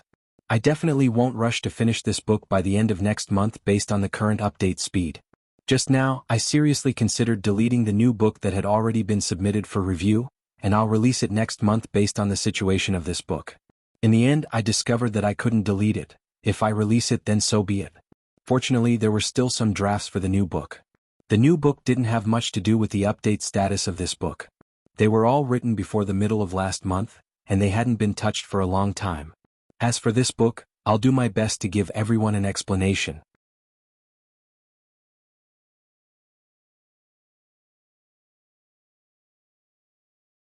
Chapter 1203. In the following days, if one looked at the Earth Spirit from a third party's point of view, it was easy to see that the Earth Spirit hesitated when advancing or retreating. It should be said that the Xian King hesitated. Just like the Empress thought, the Xian King was irritable and indecisive. He was often so angry that he wanted to fight for his life, but he regretted it after calming down and wanted to retreat from time to time. Then, at this moment, the Empress jumped out like a gangster who was setting up a trap. She acted like she was saying, "Come on, come and chase me." She was injured and vomited blood. She put in a lot of effort. Then the Xian King rushed up excitedly and found that he was hit in the face with a stick. Their brains aren't that good either. How did they manage to drive all of you to this place in the first place? Sometimes, the Empress would speak to the air with a teasing tone. Of course, this was just a small song to kill time. The human race wasn't facing the Earth Spirit, which was only a middle-level race. To be honest, some of the Earth Spirit's abilities were very powerful, such as taming beasts and sharing lives. If the human race had this unique ability, who would dare to say that they were a middle-level race? However, it was precisely because the human race had nothing and struggled to survive that they were able to rise from a low-level race to a middle-level race. This could be considered as having a disadvantage for every advantage. 1 month later, the Earth Spirit lost more than half of its people in the Red Jade Valley. The Xian King finally understood that in this strange area, they were led by the nose by a strange opponent. Even if they were all wiped out, they couldn't do anything to that extremely fast human woman. The remaining people finally began to retreat. No matter how the Empress performed, the opponent didn't move at all. The Empress stood on the top of the mountain and watched them go back the way they came. She didn't feel any sense of victory. Compared to the total number and strength of the foreign races, these enemies were nothing. The Empress connected the radio and said, "Don't do anything over there. The enemy is going back." Thousands of miles away, dozens of people were scattered in a forest. Ma Hongyu gestured to them. Standing at the top of a tree, they could see the gap in the wall of 2 worlds in the distance and the few Earth Spirits who stayed there. "Have you decided to let them go?" Ma Hongyu asked. The reason why Ma Hongyu asked this was that she had 2 ideas on how to deal with the Earth Spirit this time. One of them was to use all kinds of weapons and methods to exterminate the Earth Spirit tribe in the 60,000 mountains. This way the losses would be minimal, but the downside was that once the outsiders realized this, they would most likely attack en masse. The other way was to weaken the Earth Spirits with many methods first, and then use weapons, spears, and flesh to resist the Earth Spirits' attacks. They would pretend to be able to repel the Earth Spirits with great difficulty, and they would pretend to be weak. That way the outsiders would look down on the human race. Even if they attacked again, it wouldn't be to the point where the human race couldn't handle them. The price was a large number of casualties. The Empress had always been against the second method, but it seemed like she had changed her mind. The Empress's eyes flickered and she replied in a cold voice, "I've decided. We need more time." "Okay, we'll go around it." Ma Hongyu turned off the radio and let out a long sigh. With a gloomy look on her face, the Empress took out the remaining half a bottle of erguoto and poured it into her mouth. He let out a breath, wiped his mouth, sniffed the wine bottle and followed the Sage King. It was hard to watch the enemy leave and be prepared to send their own people to their deaths. Which bastard said that the merciful should not command an army? I'll kill him first. I'm requesting to go to the front. Even if I have to sacrifice my body, I can't let your majesty get hurt. Although I've always disliked this old man, I still agree with him. Since I'm here, how can I let your majesty take the risk alone? Great Xia says that a gentleman doesn't stand under a collapsing wall, but an emperor shouldn't put himself in danger. Ren Baqin looked at Qin Xuan and Tong Jingye before asking seriously, "Was this written by Tong Lan? How many days did she memorize it?" "Prince, are you looking down on me? One night is enough." Tong Jingye looked proud, but Ren Baqin didn't know why he was so proud. "You'll be a burden even if you go. You'll be sending blood." Ren Baqin waved his hand. "Moreover, the danger has passed and the earth spirits are heading back. Even so, I'm requesting to go. As the Minister of War, I can't hide in the back when the two armies are at war." Qin Chuan shouted loudly. "Old bastard is right." Tong Jingye praised him and changed the way he addressed him. Qin Chuan didn't realize it. "What about the Ministry of War? If you pick the mule, what about the others? Do your own thing first." Ren Baqin wanted to kick these two out. He was already busy, but they still came to make trouble. "What's wrong with that great Xia man? Why can he go and we can't? With his small body, I'm afraid he can't even take a punch." Qin Chuan said indignantly. Ren Baqin rolled his eyes and roughly knew what the problem was. "Invite Marquis Su here," Ren Baqin said after some thought. A moment later, the chubby former Marquis of Great Xia appeared in the palace. He looked at the tall and fierce-looking Tong Jingye and Qin Chuan with his small eyes and broke out in a cold sweat. Heaven took pity on him. Anyone here could hang him up and beat him up. "Marquis Su, I invited you here because I have something to ask you." Ren Baqin turned around and said pleasantly. "Your Highness, don't mention the word Marquis." Su Yu wiped his forehead and smiled flatteringly. "What does your Highness want to ask?" "Sir Qin, did anything happen on the way home?" Ren Baqin asked with a smile. Su Yu's face immediately froze. How should he answer this? Did something happen or not? If he answered that something happened, he would definitely be fine. However, looking at the other party's bulging muscles, he was afraid that he would be beaten up. If he answered that nothing happened. Looking at Ren Baqin's expectant gaze, Su Yu immediately smiled and said, "Your Highness must be joking. How could anything happen to Sir Qin?" Ren Baqin nodded with satisfaction. "Sirs, please go back. Exenge, send the two ministers out of the palace." Ren Baqin immediately asked them to leave. Qin Chuan's face twitched. He stared at Ren Baqin for a long time but didn't understand what he meant. Finally, he glared at Su Yu, swung his sleeves and said, "Your Highness, you have to give me an explanation." "I will give you an explanation soon," Ren Baqin said with a smile. Then he waved at Exenge and whispered in her ear, "Follow Sir Qin and see if anything happens on the way home." He also wanted to see how good Su Yu's poisonous healing skills were. Exenge looked at Ren Baqin in surprise. Although she didn't understand, Exenge's strength was that regardless of whether she understood or not, as long as she was instructed, she would definitely do it. "Sirs, please." Exenge cupped her hands and said with a cold face. Qin Chuan snorted and left. Tong Jingye rolled his eyes, looked at Su Yu and then looked at Ren Baqin. He smiled, cupped his hands and walked out with his hands behind his back.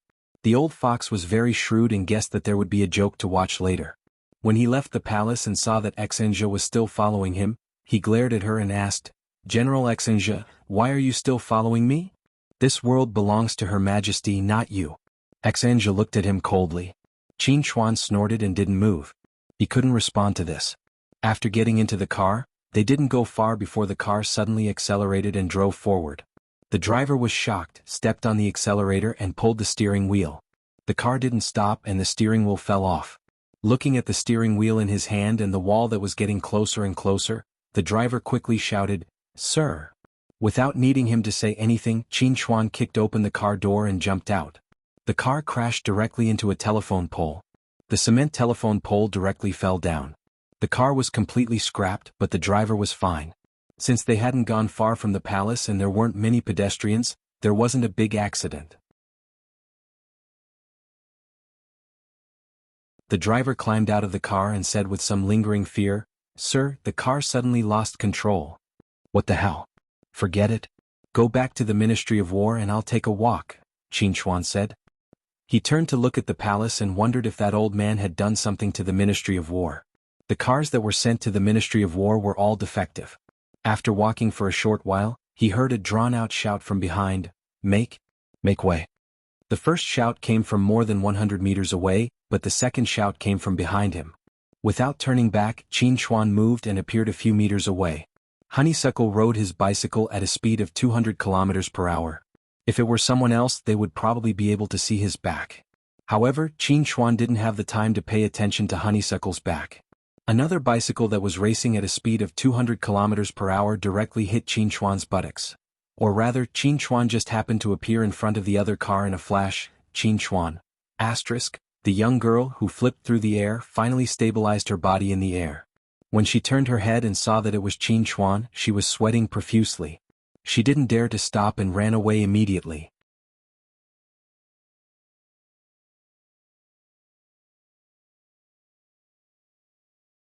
Chapter 1204. For the next 10 days the laboratory conducted various tests on Suyu. The laboratory staff looked at Suyu as if they were looking at a precious specimen, causing him to tremble every time they stared at him. Pitiful, weak and helpless. A Marquis of Great Xia could actually express such feelings, which could be considered a weirdo. Suyu's intelligence wasn't weak. In fact, it could even be said that he was quite strong. Although he wasn't a typical military strategist, he could be said to be powerful when paired with his poisonous healing ability. However, the most amazing thing was his ability to pretend to be a coward. This could also be said to be his biggest weakness. He was too cowardly.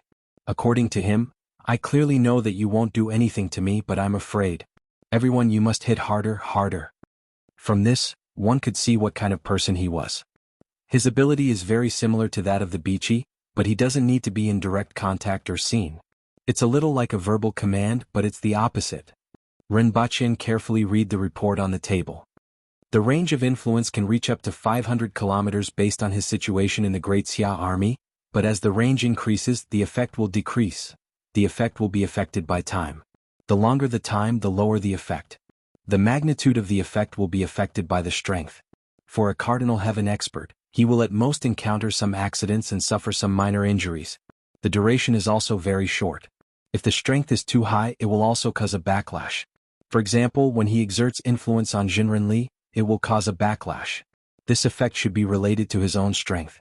The effect is better on targets with a small gap in strength, and the effect is minimally affected by the number of people.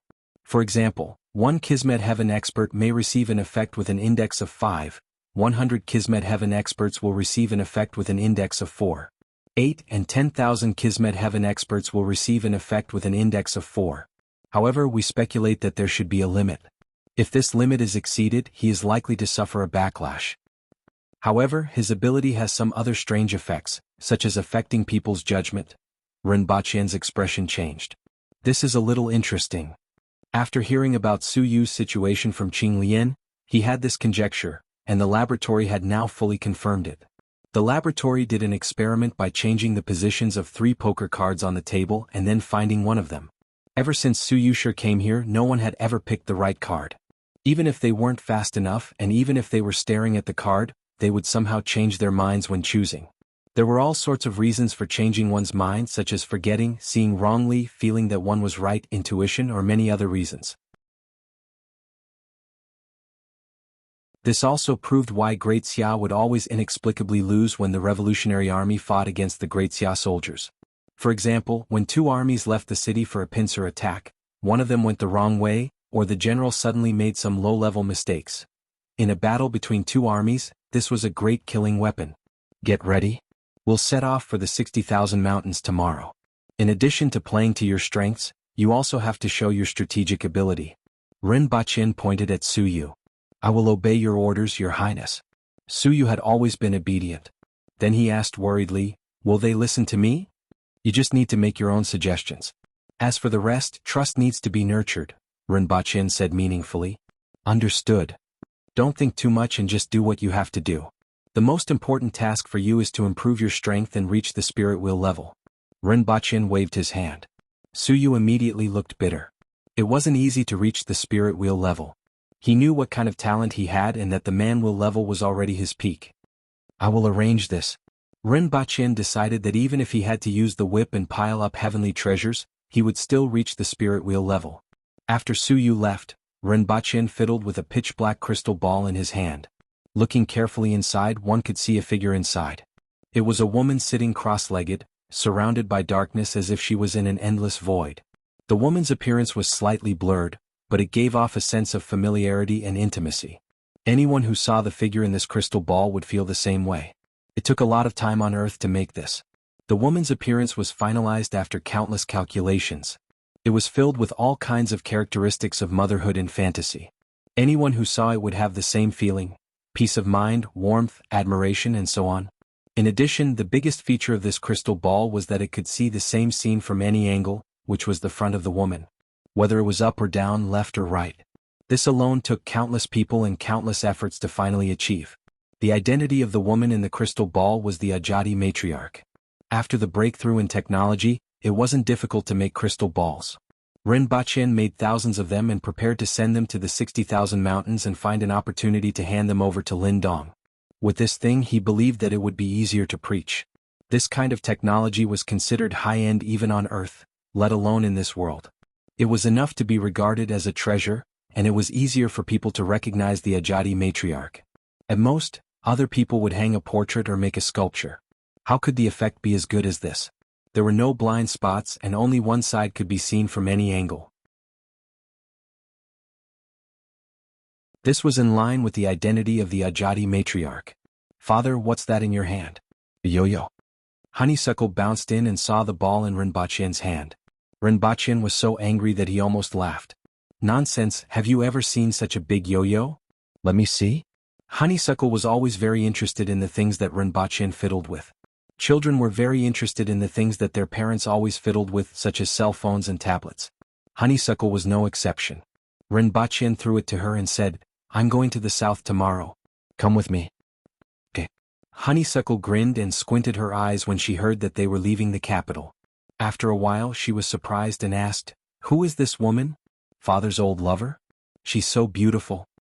Nonsense. Rinpoche wanted to slap her. Why was this child so mischievous? It can actually follow my point of view? Is this the technology of sight sensing? Honeysuckle turned her neck and looked left and right, but she couldn't see the back. The more she couldn't see, the more she wanted to see.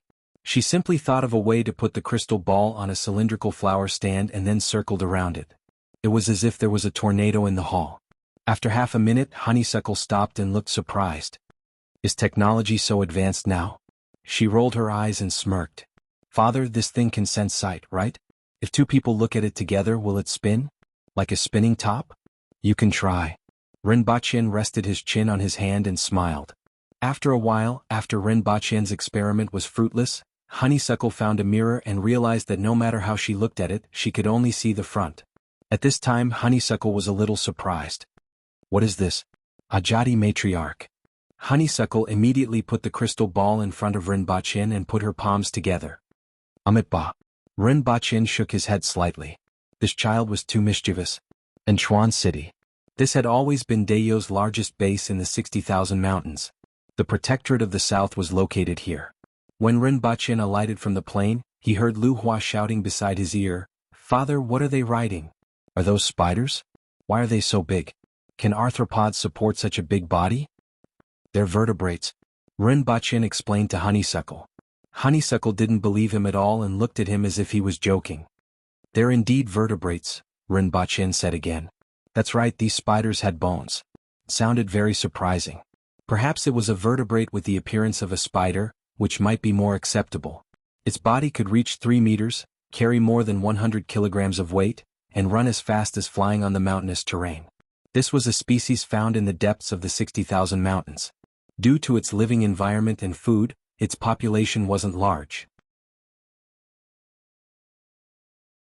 However, after 10 years of artificial breeding after its discovery, it had gradually replaced the jumping goat and mountain-gazing bird as the main mounts in the 60,000 mountains.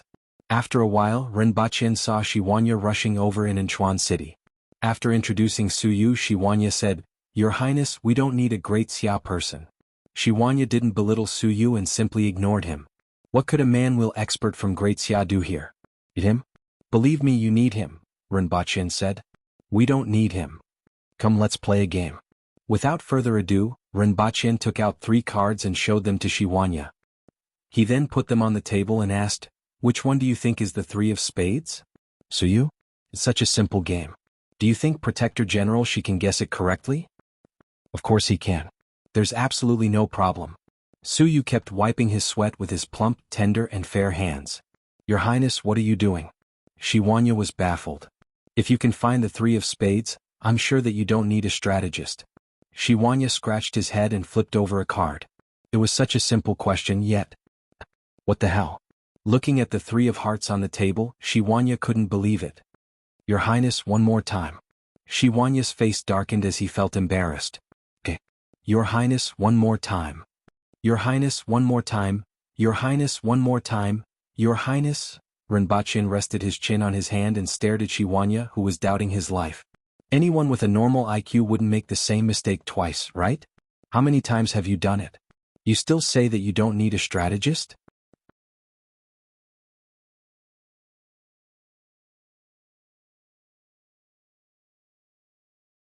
Chapter 1205.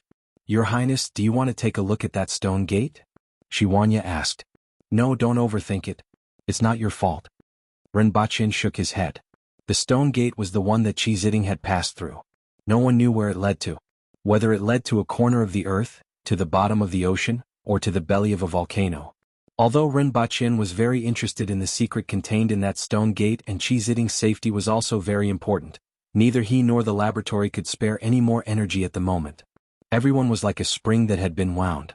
Their nerves were stretched taut as they walked forward step by step. In particular, a lot of energy and manpower had been invested in the recent plan to use crystals on weapons. Renbachien drew a line on the map and then a circle. Get people to explore in this direction along the coastline. Our navy has built a forward base there. The maps of this era weren't very detailed, especially when the area was completely covered in a fog that hadn't been opened yet. Our navy. Shiwanya chewed on this sentence. Dayo was mountainous and originally didn't have a navy. However, the fact that Dayo's navy had already crossed the Qin nation and reached the 60,000 mountains shocked him. Taking the waterway was naturally much easier than traversing the rolling mountains.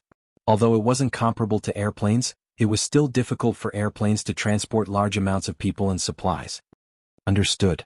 Shiwanya nodded and prepared to go back to make arrangements. What do you think about transferring a military advisor to you? Renbachien asked. I still don't think it's necessary, Shiwanya said frankly. But your brain isn't working well. Renbachien looked at him with a faint smile. Shiwanya was speechless. Where am I? Where am I? What have I experienced? Don't underestimate him. He's very useful. You will know in the future. Renbachien laughed. Then he ordered, get someone to deliver the things I brought to Lindong as soon as possible. Nothing must go wrong. After Shiwanya left, Renbachien looked at the map. The Earth Spirit tribe was still 7,000 kilometers away from Chingu's encampment. At their current speed of 60 kilometers a day, it would take another 4 months. The Aboriginals had already set up quite a number of traps along the way. Most of them were landmines, but there were also explosives that could collapse mountains and rivers. This was to create a large number of casualties and increase the burden on the Aboriginals. In addition, they had also killed and driven away a large number of wild beasts in the area, forcing them to spend more time looking for food. As for the effects, they would only know when they came into contact with each other. They had to win this war, but it was a Pyrrhic victory. This was the only way to give the Earth Spirit the illusion that they could win as long as they put in a bit more effort. Only then would there be no interference from external forces. Judging from the speed at which the Earth Spirit had found them, they should be very far away. The report from Unsullied City proved that this was the case. This also meant that the Earth Spirits could buy a lot of time by going back and forth. At that time, His Majesty should be able to take that step. At the very least, the human race would have a top-notch combat power to deal with the upcoming situation. Otherwise they would all be finished in one strike. A month later, an army made up of earth spirits and various ferocious beasts appeared in the mountains. From time to time, the roars and scoldings of various beasts could be heard from the team. There were flying mounts patrolling in the sky. Nothing within a 100-meter radius of the army could escape their eyes. However, it was useless for Dayo. All they had to do was watch the surveillance footage underground or in other hidden places and send it to the rear. After the Earth Spirits troops left, someone went to retrieve the micro-surveillance cameras at the rear. They moved covertly and only retrieved the cameras 2 days after the Earth Spirits troops left. They had been monitoring the Earth Spirit for 2 months without being discovered. Those Earth Spirits were also vigilant. They felt as if they were being watched, but they couldn't figure out where this feeling came from. They didn't expect that the sparrows on the mountain peaks and the beetles in the crevices of the rocks were actually spies of the enemy. These fellows. Wherever they go, it's as if everything has been eaten. Nothing is left. In a cave that was completely sealed with only a hole for ventilation, 2 Aboriginal men sat cross-legged. In front of them were images of the Earth Spirits troops. They had participated in retrieving the surveillance cameras and were a little angry after seeing the areas that the Earth Spirits troops had passed. The Aboriginals lived and died in the mountains. The 60,000 mountains was their final resting place. Everyone loved this land from the bottom of their hearts. The more we wait, the angrier we feel. Their movements are all under our control now and we don't know when they will strike. Don't worry, there will be a good show soon. What do you mean? Didn't a group of people come here a few days ago? Other than killing or driving away the surrounding ferocious beasts, they also left behind a lot of good stuff. The other man winked. This matter had been buried in his heart for some time, and he could finally talk about it now. What good stuff? Tell me. How would I know? Those people won't talk about this. I just think that they are mysterious. Before he finished his sentence, a ball of fire suddenly lit up on the screen in front of them. 100 miles away, the army of the Earth Spirit clan was advancing. Most of the Earth Spirits were very relaxed. After all, their opponents were just an exiled race and they couldn't compare to them in terms of strength. They were like fully armed soldiers with steel knives facing a group of lambs waiting to be slaughtered. At least that was what they thought. However, there was a sudden clap of thunder. Somewhere in the army there was a sudden burst of fire. Steel balls shot out and formed a storm that immediately threw the surrounding Earth Spirits into a complete mess. The weakest member of the Earth Spirit clan's army was at the Kismet Heaven level, but they still couldn't react to such a sudden attack. After the first explosion, a series of explosions occurred in the army. Boom, there are enemies. Are the flying troops eating sh*T? All the Earth Spirits were vigilant of their surroundings and prepared to deal with the enemy's attack. However, to their surprise, no one appeared. The flying troops in the sky searched the area within a radius of a few hundred meters, but they couldn't find any traces of enemies. What exactly is going on? There are no enemies. What happened just now? All of them suddenly exploded underground. It looks like the humans were prepared for this. How many casualties are there? After a final count, there weren't many casualties. There were 10 explosions in a row, but there were less than 100 casualties and most of them were injured. The sudden attack and the fact that the enemy had yet to show up made all the Earth Spirits furious. They were just waiting to find the humans and kill them. However, before they could find the humans, the 100-meter-tall cliff suddenly exploded when they passed by it the next day. Large pieces of soil and gravel fell from the cliff along with the explosion. The casualties this time were higher than before. There were more than 200 casualties. Just like before, they didn't see any enemies. After 2 similar encounters, all of the Earth Spirits became more cautious. However, the reality told them that it was useless. After only half a day, there was another explosion. They stepped on a mine again. Since it wasn't.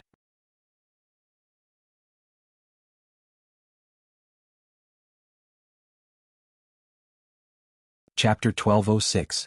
In the 60,000 mountains, there were some changes in the formation of the Earth Spirit as they advanced.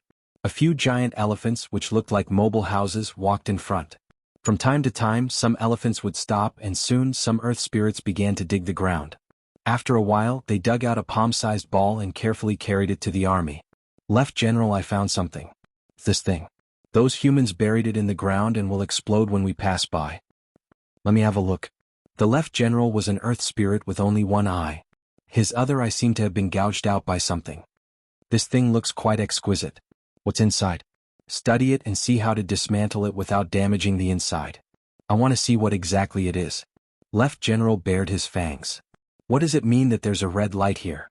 Beep, beep, boom. Sparks mixed with metal balls sprayed everywhere. Left General. I'm fine. Shrouded in black smoke, Left General waved his hand, revealing a face that was inlaid with countless steel beads. With a wave of his hand, the steel beads fell. To him, these things couldn't even break through his defense. Even if a Kismet Heaven expert was blown up, he would only suffer minor injuries as long as he didn't hold it right in front of his eyes like this. Search again. They must have left many behind. Those mines and bombs seem to be working well. There are very few deaths, but most of them are injured. Although they recover quickly, it takes up a lot of their energy. Their reconnaissance range has tripled, and they are advancing in a scattered formation. According to our observations, they are starting to get anxious. In addition, they deployed some giant elephants to scout ahead. These things have a better sense of smell than saber-toothed tigers and wolves. Some of the landmines were dug out by them. Although they were detonated, the existence of these things is no longer a secret to them. It doesn't matter. They won't have the chance to dismantle them, Rinpoche said indifferently. These mines were equipped with sound and infrared imaging devices, and they weren't just detonated by pressure. Even if they cut them open immediately, the core would still explode. It's also a little strange that tens of thousands of people have marched in the 60,000 mountains for so long and encountered mines and bombs from time to time, but their morale hasn't been affected at all. Rinpoche crossed his arms and casually said, "There's nothing strange about it. Life with faith is always more determined. It has been like this since ancient times."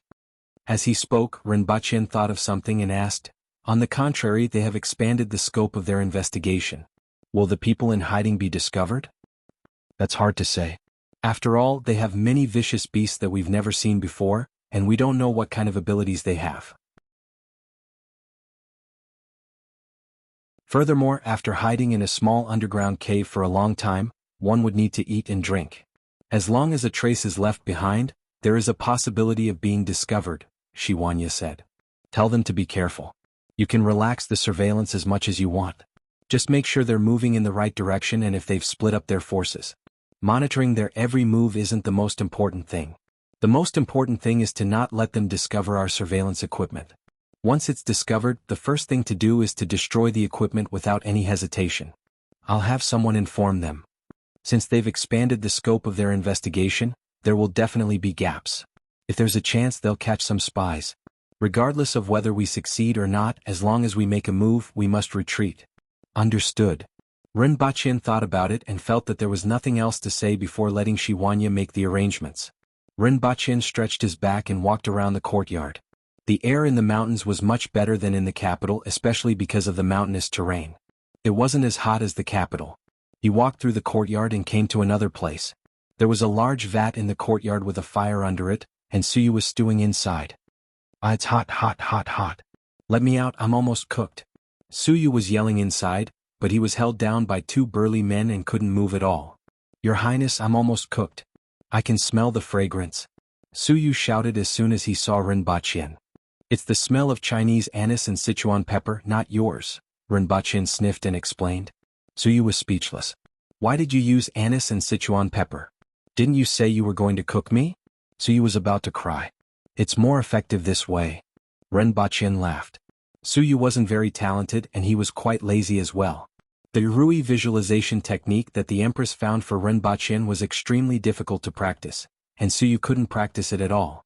Rinpoche could only find a way to force him into the spirit wheel level, by spending some time, energy and a lot of resources. Even if he became an earth wheel expert, it would be much more useful. As for the Sichuan pepper anise, it did have a little effect on the steaming and absorption of several herbs. Even if the effect was small, it was worth it. After visiting Suyu, Rinpoche returned to his residence and went straight back to Earth. A few minutes after he sat down, he received a complaint from the school. Rinpoche got someone to bring Honeysuckle back and asked with a serious face, "Why did you hit me?" In fact, Honeysuckle mostly bullied people on Earth, saying that he was stronger than him and that he was his little brother. It was child's play.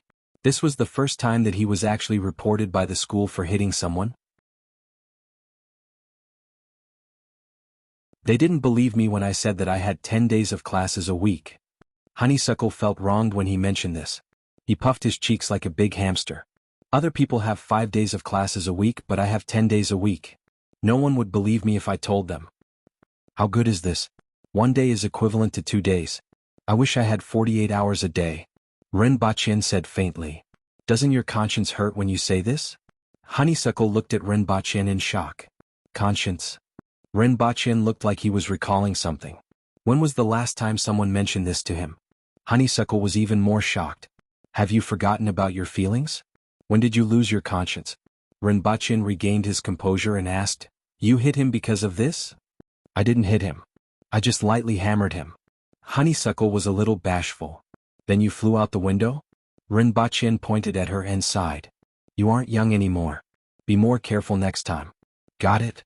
Honeysuckle rolled her eyes, smiled and said cheerfully, Father, let me tell you some good news. Something happened to the President of the United States. What happened? Ren Baqin was quite interested. He had already avenged half of the previous incident. The United States was heavily guarded, and he didn't even have the chance to cause trouble there. Search online and you will know. I'm leaving. I have an appointment with my classmates to go shopping. Don't drink too much. Ren Baqin exhorted, but it probably wouldn't be of much use. He took out his phone and found that there were a lot of emails. He opened them and saw that they were from Wang Yin, talking about the incident with the President of the United States. Once again the door was zipped open. This time it was even more sensational, especially since the woman mentioned a lot of details. For example, the time limit was only 2 minutes. The whole world was in an uproar. At the end, Wang Yin also added a small piece of news. It seemed that the president was contacting the woman and was prepared to spend 5 million yuan to make her change her tune. 2 minutes was changed to 5 minutes. Ren Baqin almost burst out laughing when he saw this. After thinking about it, he still felt that it was interesting. After contacting Wang Yin, he asked, Has the woman changed her tune? No, it seems that the man has some other conditions and the intern is waiting for the right price. Give her 10 million yuan to change her tune. Brother, what do you mean? Ren Baqin asked with interest. Get her to reduce the time by 1 minute. Ren Baqin was speechless. Brother, you are really ruthless. Ren Baqin, who had been in a high position for many years, couldn't help but complain.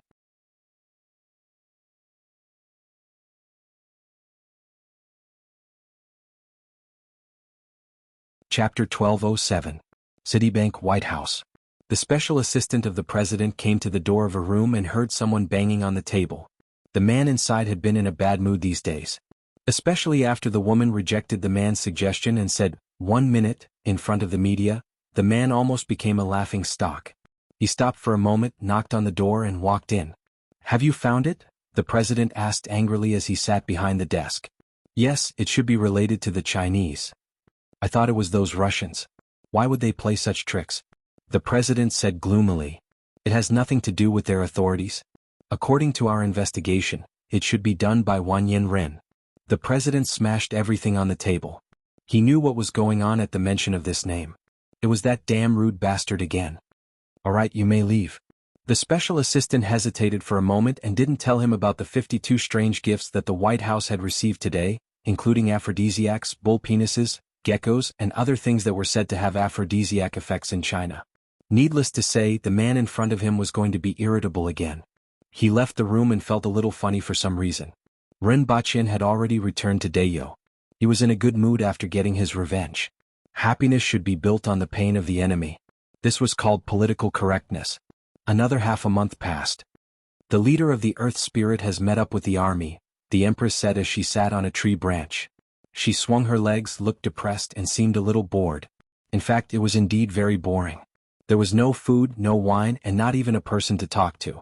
This month was the most boring thing in her life, even more so than when she was in the palace. What about you, Your Majesty? Do you still want to follow them? Ren Baqin asked. No. If it were me, I would definitely send experts to kill them in such a situation. No matter how weak they are, they would be able to hinder their actions. Letting the other party idle would only make him feel uncomfortable. I'm going to stay in Qing Valley for a while and kill them if they send people out. The Empress said. Your Majesty, why don't you come back and rest? If they send people out, it will be too late for you to take action. After observing them for such a long time, we already know some of their important figures. If anyone leaves, we will immediately notice, Ren Baqin said. All right. Prepare the wine and meat and wait for our return. I'm going to give them another big gift.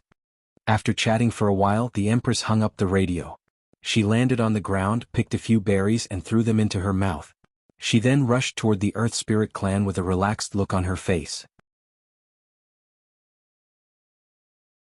At this time, the Sage King had already met up with the army of the Earth Spirit clan and heard about what had happened in the past few days. The Sage King's face was gloomy. The humans are very weak, so they can only use this method to slow us down. No amount of tricks can change the difference in strength. Everyone agreed with this. It was precisely because they were not strong enough that they would use all sorts of methods to harass and obstruct the enemy. Otherwise, the human race would only need to prepare an army somewhere and wait. From the very beginning, they knew that the current human race was no longer the human race that had fought against the myriad races in the past. It was probably the difference between a husky and a husky. Advance and flatten them. The Sage King looked at his army and waved his hand in high spirits. The experience of being led by the nose by that woman until he vomited blood had been buried deep in his mind. Suddenly, a series of clear sounds came from the sky behind them. An earth spirit listened attentively for a moment and said, "Someone is coming from the southeast. There's only one person, a woman, and she is not covering her tracks."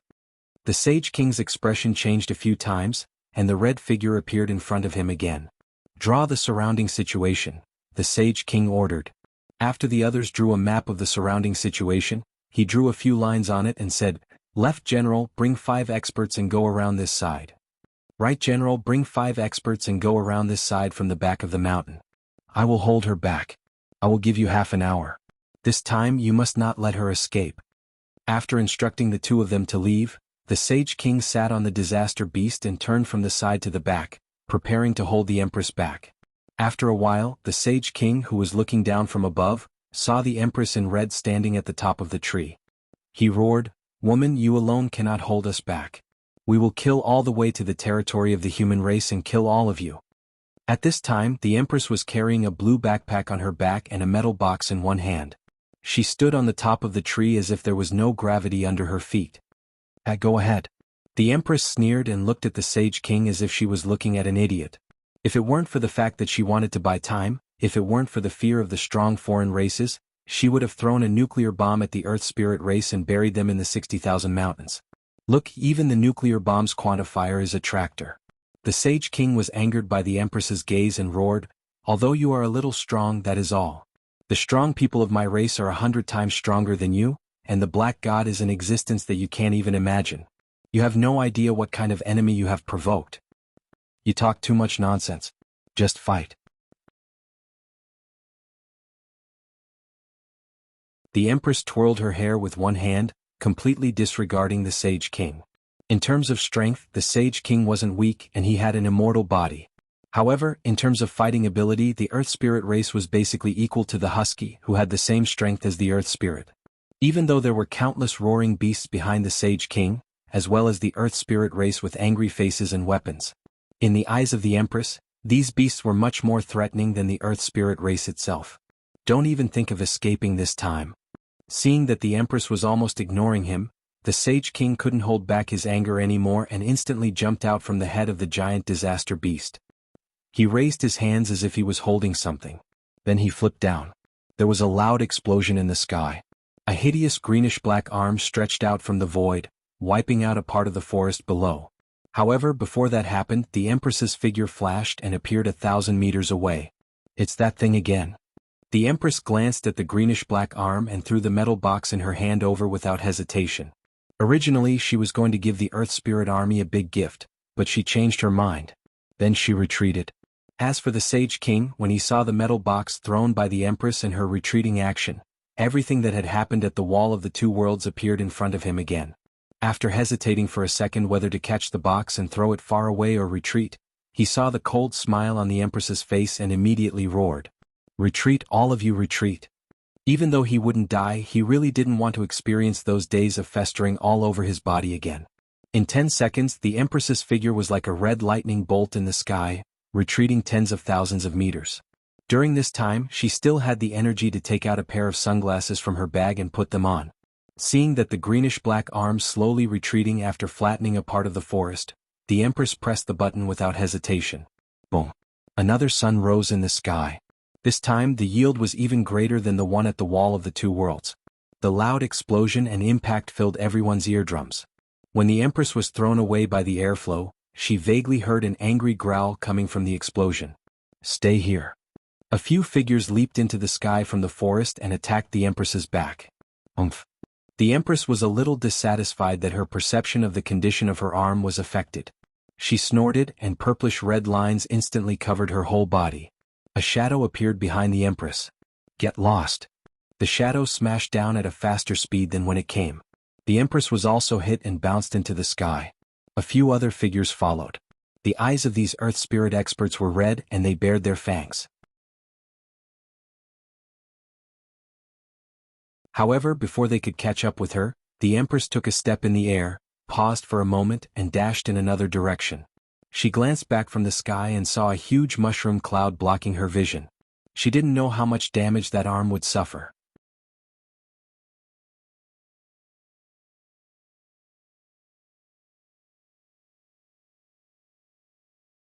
Chapter 1208. At about the same time as the Empress made her move, another massacre was going on at the wall of the two worlds. The giant garden flower crushed the skull of the Earth Spirit in front of her, licked her finger, and looked around with a bloodthirsty gaze. Dongwa Sun suddenly appeared from the shadow of a tiger-shaped beast as if he had emerged from the water. He cut open the beast's abdomen with his dagger. Behind a few Earth Spirits who were resisting stubbornly, a mirror silently appeared in the air. A whip lashed out from the mirror and grabbed the neck of an Earth Spirit, dragging it back. After the upper body of the Earth Spirit was dragged into the mirror suddenly shattered. Only the lower body was left. More than 10 meters away, the upper body of the Earth Spirit struggled for a while before dying. This battle didn't last long. After all, there were only a few Earth Spirits left here, and they were wiped out without much resistance in the face of the elite human forces. In the distance, Ma Hongyu held a green balloon between her fingers and gazed into the distance.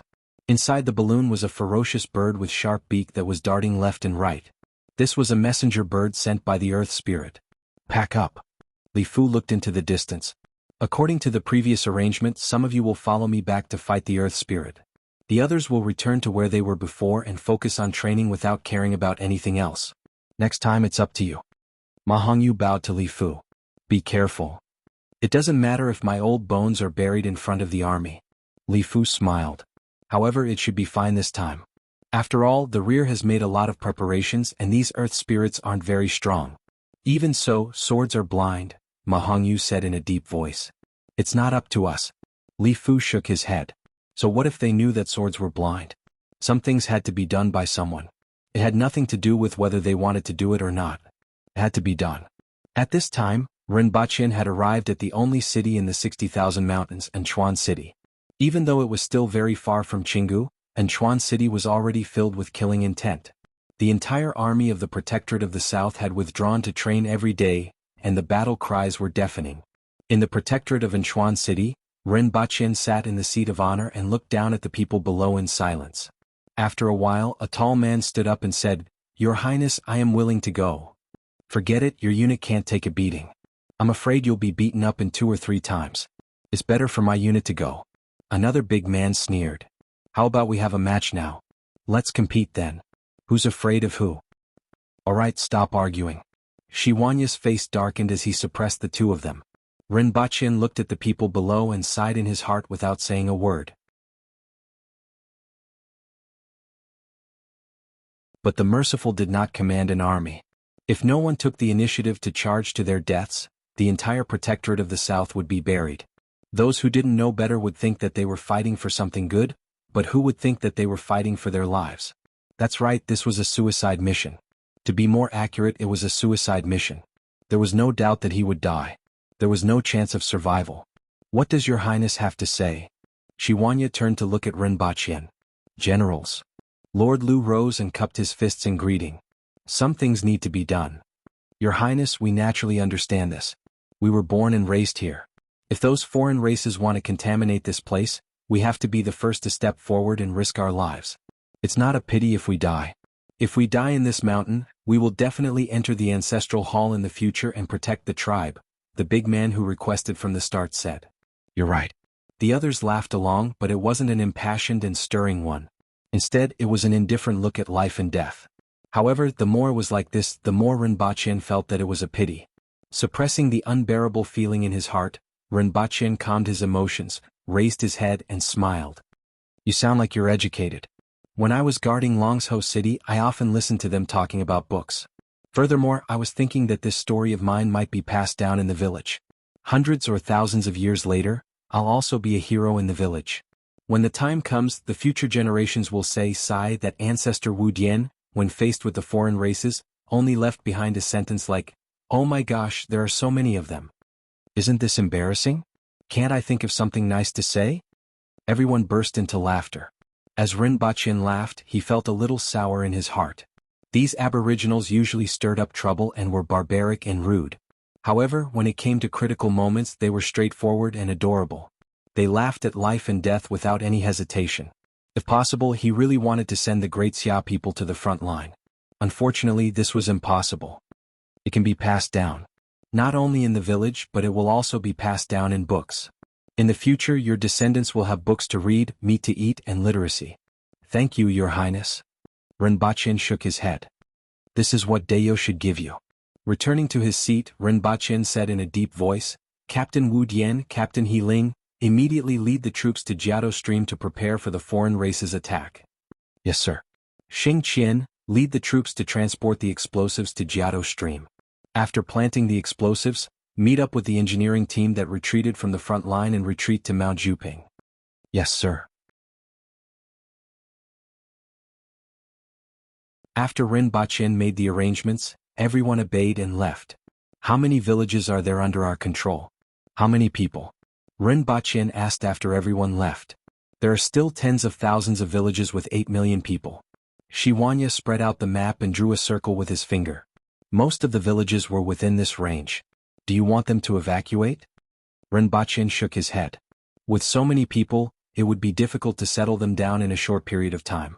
Furthermore, if all the aboriginals in this large area were evacuated, it would soon be occupied by wild beasts, destroying the mountain roads and some facilities that had been painstakingly opened up. Evacuate 1/3 of the villages and merge some of the smaller villages together. There can't be more than 1,000 villages.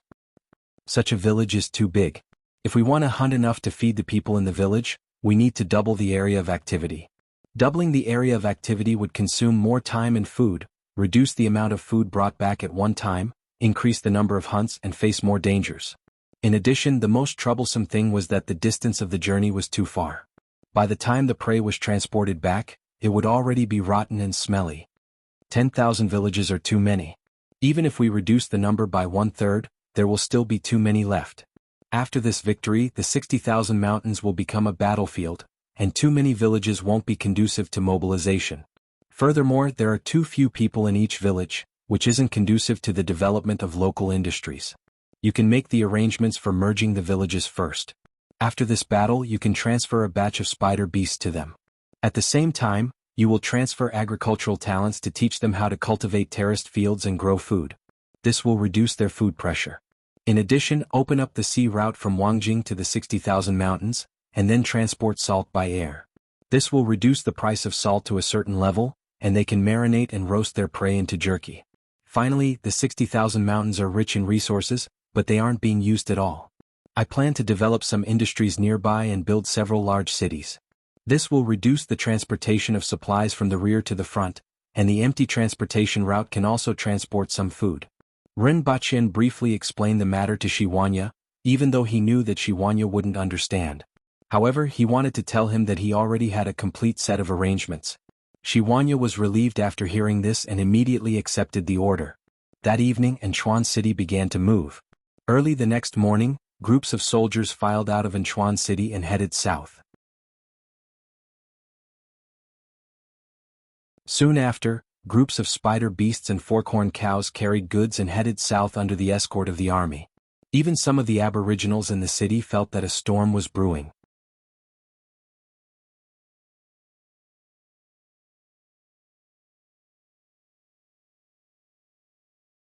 Chapter 1209. A group of earth spirits was walking in the forest. Squeak. A yellow-skinned rat with a rope tied around its neck, which was walking at the front, suddenly stood up and sounded an alarm. Those humans stopped here. Check it out. Be careful. Those damned flies.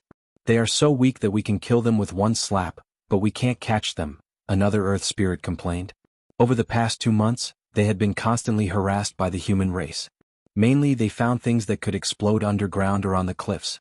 They would suddenly explode when walking, eating, hunting, and even when going to the toilet. These exploding things seemed to have been spread all over the 60,000 mountains by the human race, and they were everywhere. Although there were not many casualties, the impact on the Earth spirits was significant. After all, no one liked to be blown up while they were walking. Blown up in the middle of a meal, blown up in the middle of a poop, their speed was inevitably affected. After a long period of harassment, their morale began to decline. After all, the Earth spirits had emotions too. They had the ability to calm down, and they weren't robots. They stayed here for about half a day and ate. There are about 10 of them. About 2 days ago, one of the Earth spirits was talking. The rat seemed to have discovered something and suddenly dashed over. "What's there?" The Earth spirit who was leading the yellow-skinned rat suddenly shouted.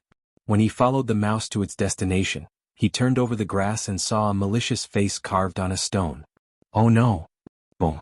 A ball of flame expanded and turned into a fireball. 8 bottles. The other Earth spirits saw broken limbs flying over before they could rush over. "Damn it! It's more powerful than before." 22. Someone suddenly shouted. An Earth spirit who was standing in a corner had his neck cut open by the flying fragments. They buried something different this time. "It's not steel balls but fragments. It's more powerful," informed the general. However, just as they were about to turn around, one of them suddenly changed his expression. He wanted to shout, but it was too late. Boom. Boom. On a mountain in the distance, someone was lying on a tree and looking in this direction with binoculars. Of the 3 lightning swords, only 4 were killed. The other 2 were injured quite badly. Should we go and catch it? Those long-haired monsters will be here soon. This place has direct observation over there, so it will definitely be the first place to be searched. Don't ruin all the traces. Let's retreat first. There was a total of 3 aboriginals. After retreating for a few hundred meters, they dug into a pit and covered their heads with rocks. Then they retreated for a few hundred meters until they arrived at a riverside. They dived into the river and swam downstream for about 200 meters before coming ashore and running in another direction. Sage King, they've switched to a new type of explosive. It's much more powerful than the previous one, and the casualties among the outposts and roaming troops are high.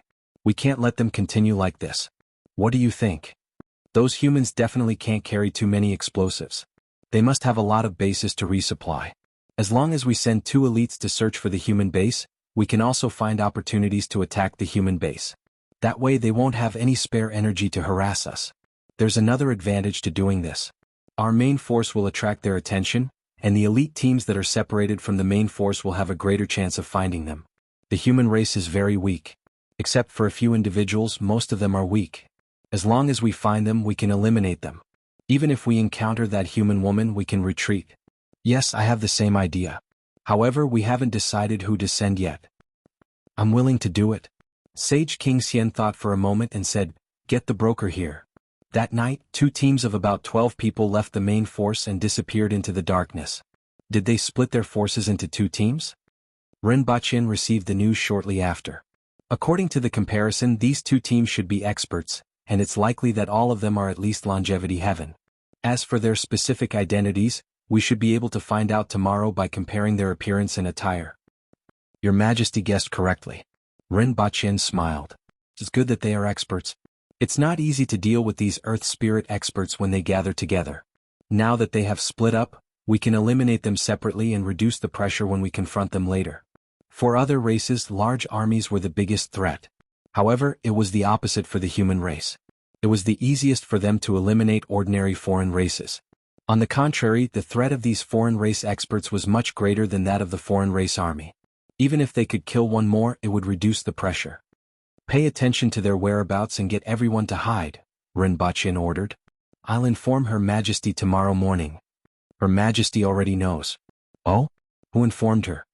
Ren Baqin looked up and asked. Her Majesty is also receiving the message from the same channel. All right, I got it. Ren Baqin waved his hand, waited for them to leave, and lay down on his bed.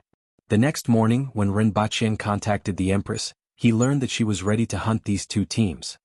Your Majesty, be careful. Except for the Empress, no one else could help with this matter. The group of experts who had reached longevity heaven and earth had just returned from the barrier between the two worlds. They were expected to arrive at Aching Valley one step later than the enemy and Jiato Stream one step earlier than the enemy, just in time for the final battle. At noon, Rinpochen had obtained most of the information about these two teams. Other than their identities in the Earth Spirit tribe, he had more accurate information about their strength, appearance, fur color, and even height. It had to be said that in terms of intelligence gathering, the human race was more than 10 streets ahead of the Earth Spirit tribe. The Earth Spirits only knew that there was a woman in a red dress who was hard to deal with. They knew nothing about the human race's numbers or location. It was like a burly man armed to the teeth with a magical weapon facing a blind man who weighed 400 kilograms. There were a total of 24 Earth Spirits, all of which were tigers and wolves that were suitable for short-distance raids in the forest.